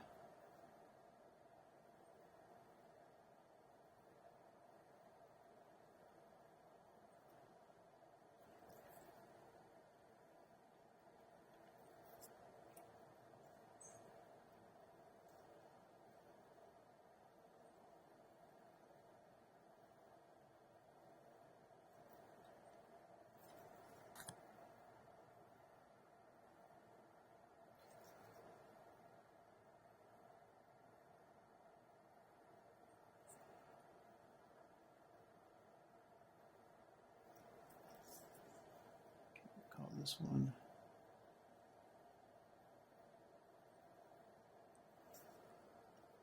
base coated. That looks good. Let's do the other one. Let's find out what angle I need to get to get that one. Let's move Baby Hulk out of the way.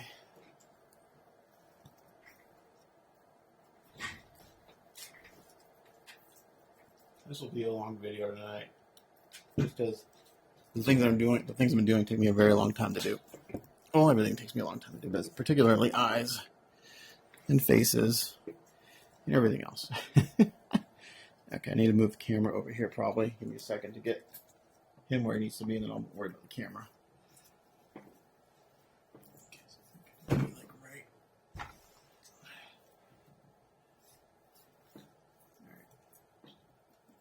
right. Some stuff out of the way.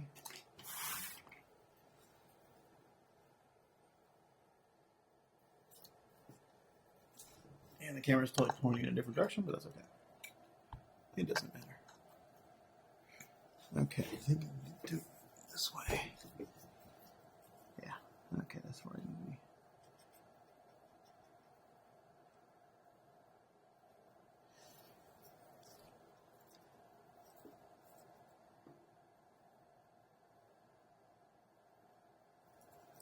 And I need a line brush for this one. I can't get in here.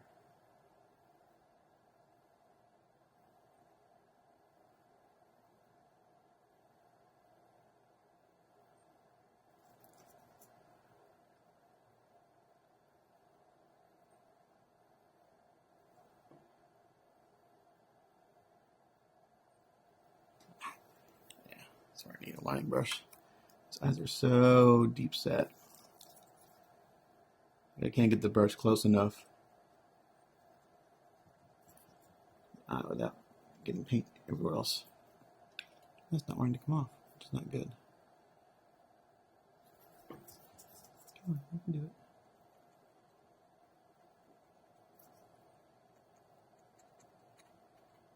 So It's really important when you're doing stuff like this.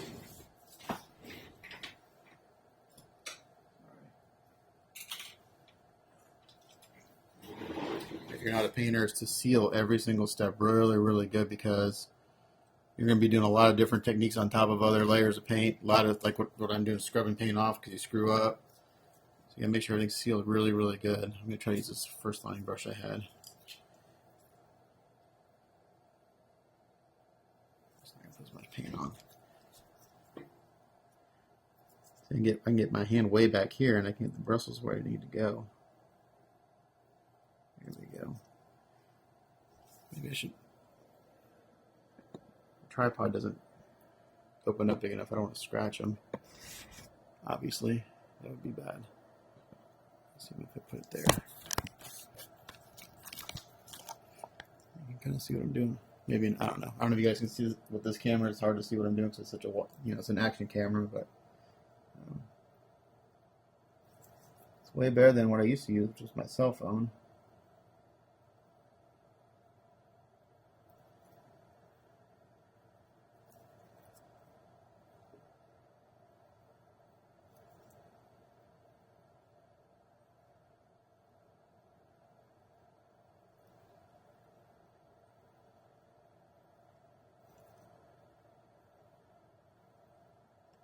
So I'm doing at least one more Mad X Hulk, and maybe doing a third.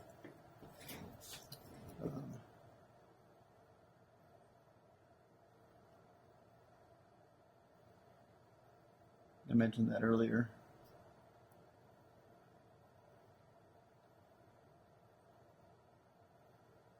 At least I'll know what I'll be getting into on the other ones. I think the Hellboy learned a few things that I can do differently on the next ones. Not that they'll be better, just techniques. Really more at the pinning of the legs than anything.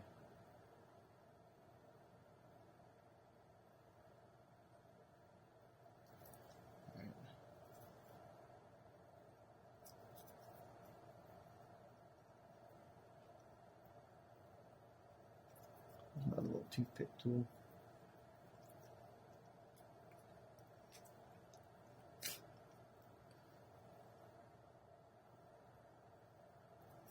I actually learned this toothpick trick a long time ago from someone.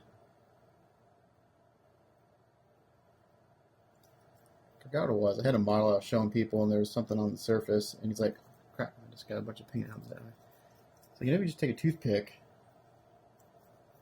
and just lightly scrape on the surface of the paint. You can take off whatever that is without hurting the paint. I tried it real gently, and by George, it worked. So I use toothpicks all the time for like scraping things off of surfaces that won't come out because it's not sharp. God dang it! I should stop talking. I gotta put some more paint on it because I pulled it off. Trying to clean that up.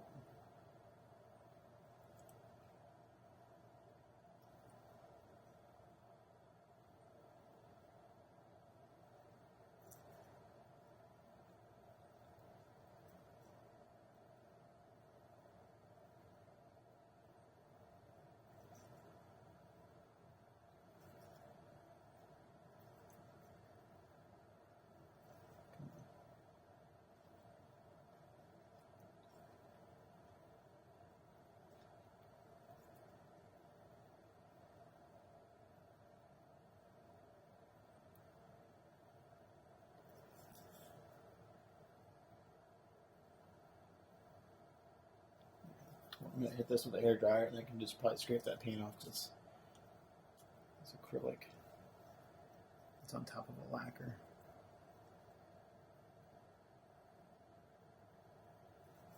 And also, I do this with watercolors. You can take just a plain water and go on top of an acrylic or a watercolor and just kind of help smooth it out. Right now I got this little kind of bump that's bugging me. Bump of paint. There we go. Here with the hairdryer.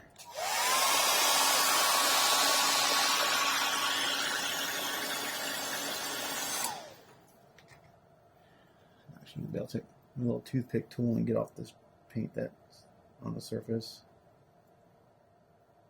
If I stop hitting the actual eyeball, I'd be doing awesome, but I keep hitting the eyeball. It's causing me problems.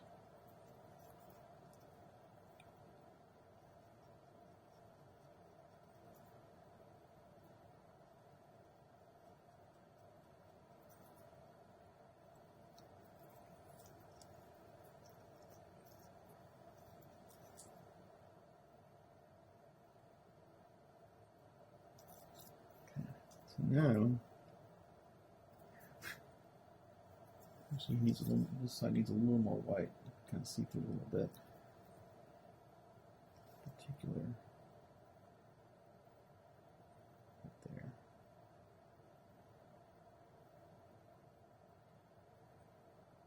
These eyes aren't in the sculpt. The eyes aren't perfectly smooth, but I've put enough paint on here. This acrylic kind of helps smooth out the sculpt a little bit.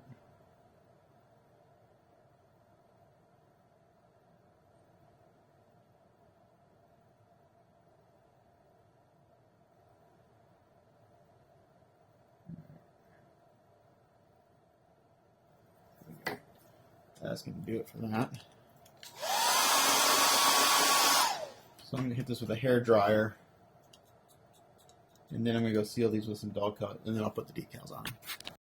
Okay, so I sealed the eyes with some dull coat, and they dried, and thank goodness they make eye decals because I suck at painting eyes. The first time I tried to paint eyes, it took me 8 hours to do one, and it looked like absolute shit. So I don't mind telling people that I use decals. If you're not good at something, don't do it.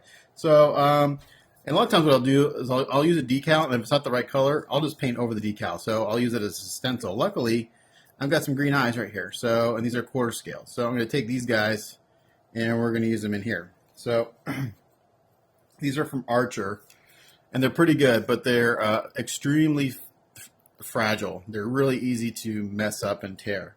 And I'm down to my last set of green eyes here. So let's hopefully I don't screw them up. Now I got one more right here. There's another set. So I have a brand new blade.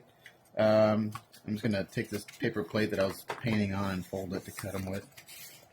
And he's squinting a lot. And he's squinting on one side more than the other. So basically I don't need the whole eyeball. So, not that you can see it because this camera's so freaking wide. Actually, that's not a good thing to cut on. Let me get some let's cut on this.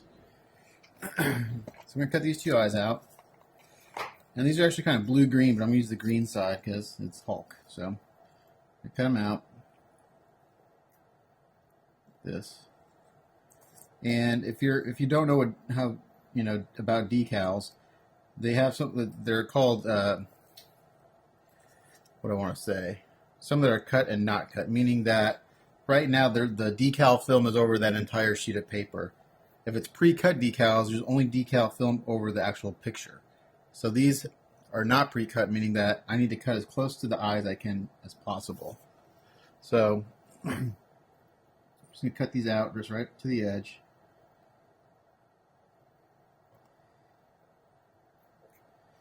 That. Put this one over here for now. I'm going to do one eye and get it the way I like, and then do the other one. Excuse me.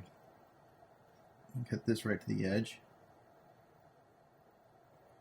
Now, by the time I'm done, you'll be able to see any of the edges anyway, because it'll be gloss coated and everything, but it's always a good idea to cut your decals as close to the picture as you can. And on these, I like to leave a little extra just because I need something to grab onto with the tweezers to put the decal in place. Alright. So there's my decal right there. But I don't need the whole thing because he's squinting so much. So what I need is I really just need like probably on his right eye, I'm going to cut it right about just about a little more than half way. I'm going to leave the highlight in there. I'm going to cut right about there. And we're going to see what that looks like. Okay, so there's my decal. I got my little tweezers here.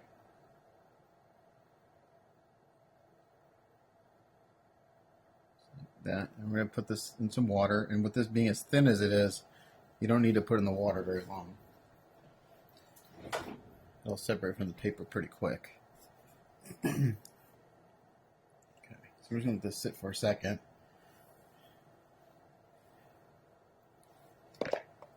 trick is you get one eye the way you like it, and I'm doing it upside down again because I need to. It's a hard angle to get to, and also when doing eyes, it's always a good idea to look at them upside down. It sounds counterintuitive, but looking at them upside down is actually easier to get them the way you want because you're not distracted by everything else on the face. You're just really when a face is upside down, all you're really looking at are the eyes. So I have a Q-tip here. I'm going to get it wet. This should come off the paper pretty easily. Again, these eyes are so recessed.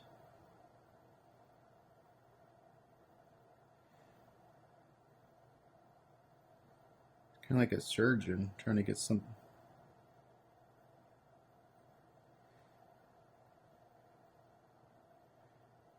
Come on. Get some more water on that. Get my Q-tip a little wetter too.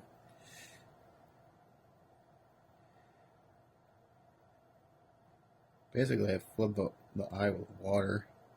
The decal's kind of floating around. Here it comes.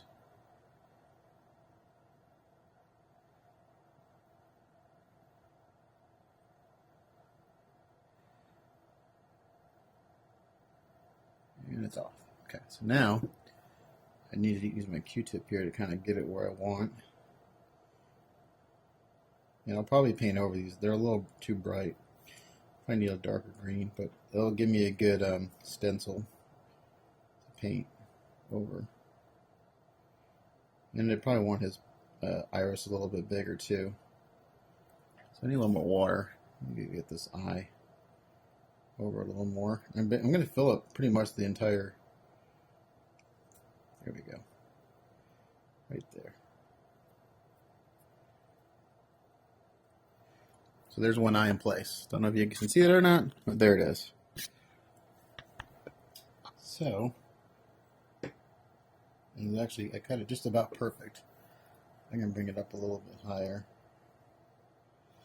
Now, these Archer decals are really fragile. You only get one or two chances to move them around. Optivisors. I hope that they're downstairs. Somewhere downstairs. Oh, no, there they are.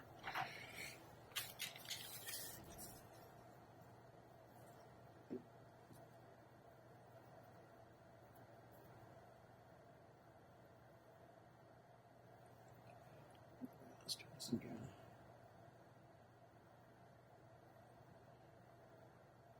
There we go. That's where it needs to be.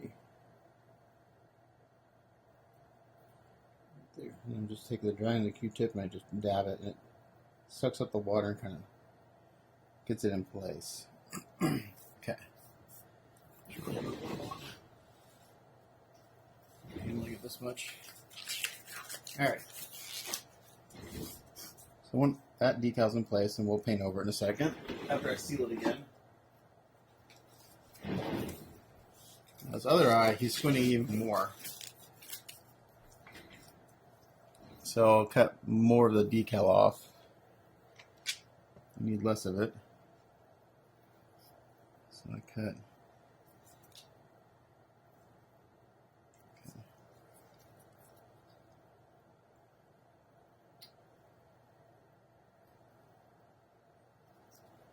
So I'm going to cut right about. Try that. See what it does.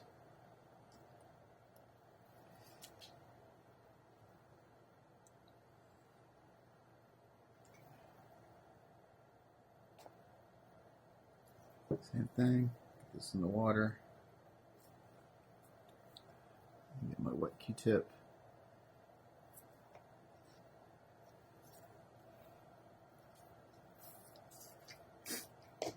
So once I get these in place, I'll seal them with dull coat, let that dry, and then I'll look at if I need to paint them. Actually, they don't look too bad. Thought maybe it'd be a little too bright, but they might be just perfect. I'm looking at it. What I'll do is I'll do the waterline and everything, and then look at them. But they may just be just right. It's a nice green.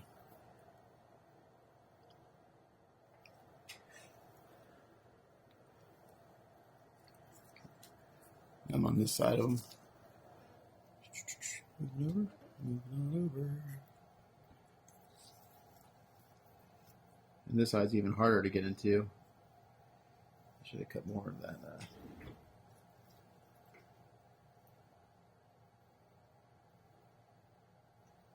Closer to the picture.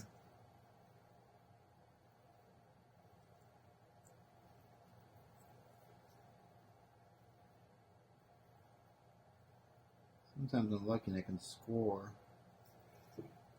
Just score the decal film and I'll release the decal from the paper.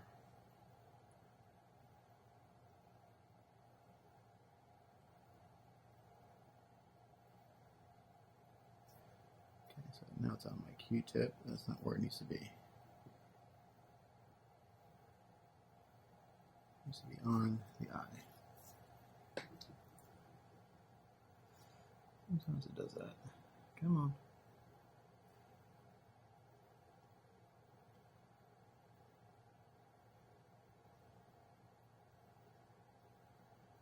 I can get it off the Q-tip, I'll be in business. Not wanting to cooperate. Alright, so let me get the toothpick here. See if I can get it off without tearing it.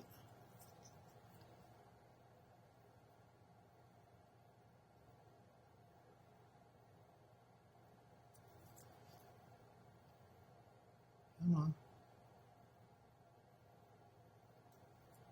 Okay, well, hopefully that didn't destroy it. Let's see. Okay,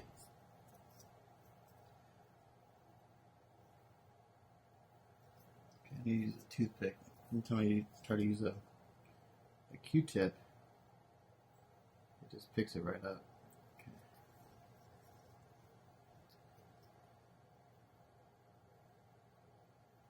Now this is the tricky part where I'm not going to have to worry about being on camera, just have to worry about getting it placed.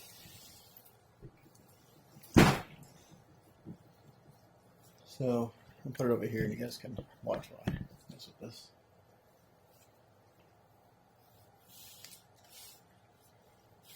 Actually, not too bad.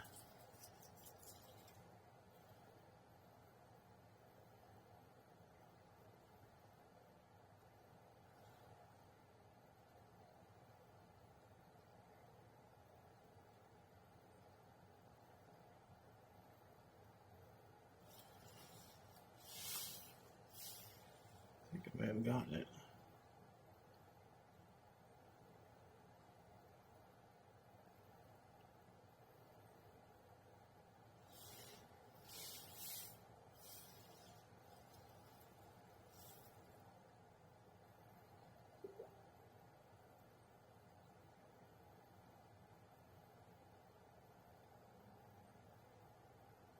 Okay, I think that looks pretty good actually.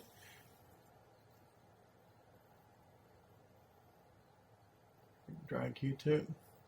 Now I've got a little extra eyeball on the bottom that I don't need, but that's okay because I'm going to paint a water line on these eyes in dark green and we'll cover that up. So I think it looks pretty good.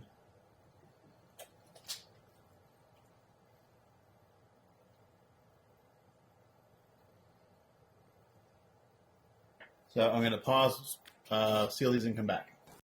Okay, so it's got sealed, and then hit them with the hairdryer and dry them down. So now we got over here is I've got some watercolor that I mixed up, dark green, mixed up a green and a brown to kind of match the color tones we got going on here. And I'm going to go in and do the water line.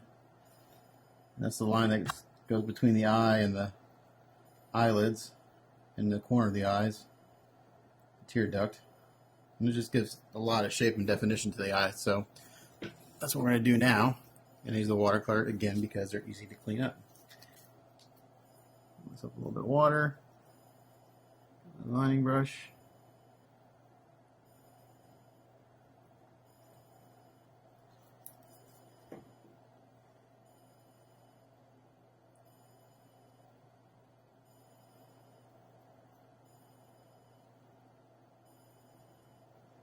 And these watercolors, they dry out quick, so you don't have to use them fast. You just gotta keep wetting them.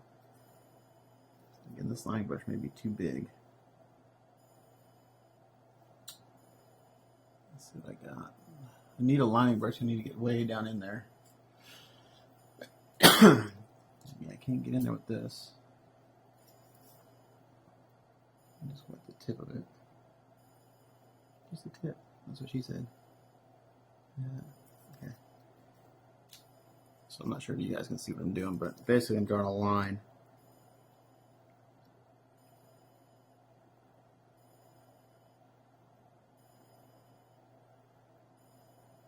I'm gonna draw a line.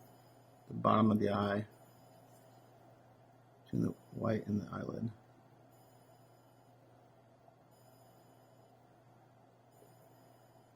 And that's not very pretty. So, we get our Q-tip out and wait to wipe it off. And try again.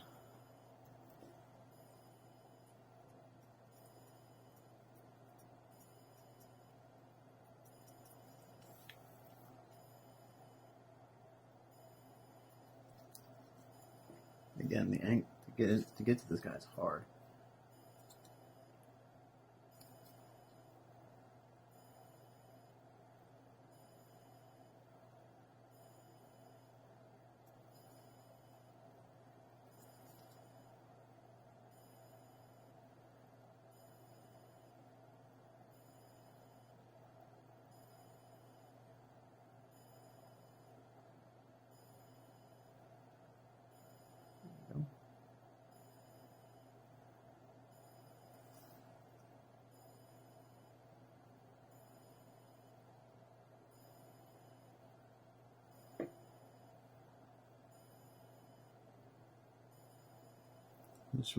It's amazing what this little line does. It really gives the eye definition.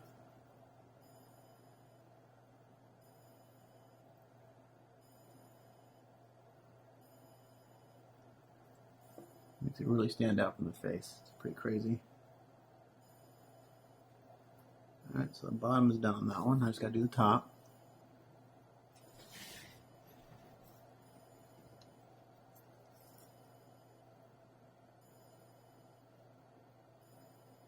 I'm also putting a dot of paint in each the tear ducts.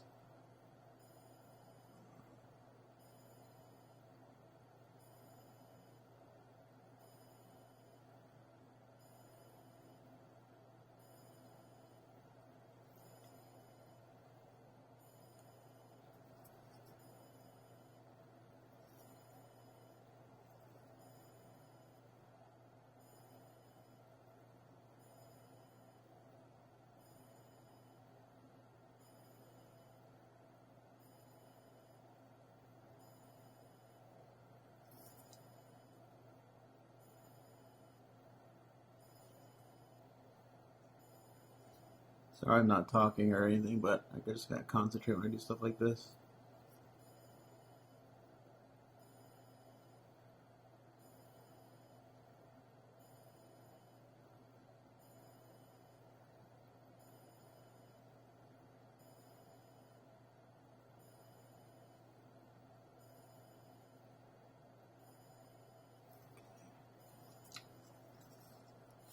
Just gotta clean up. Man, I really wish I had my little hobby Q-tips with a tip on them. That would be ideal right now. Guess I took all the cotton off of that Q-tip so I could. There we go. Okay, so that eye's done.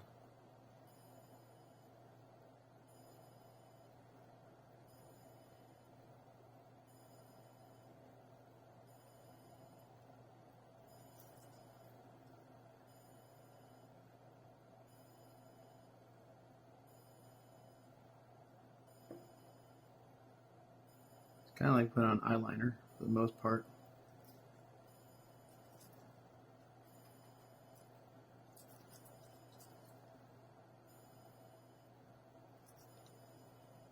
Little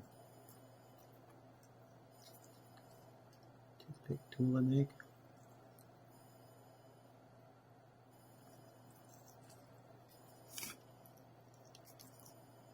high-tech stuff here. Shoot out toothpicks. But they work. Gives me a little pointy brush. Alright, well the Hulk is done. I just got done gloss coating the eyes and the mouth, and he is finished, and he looks freaking awesome.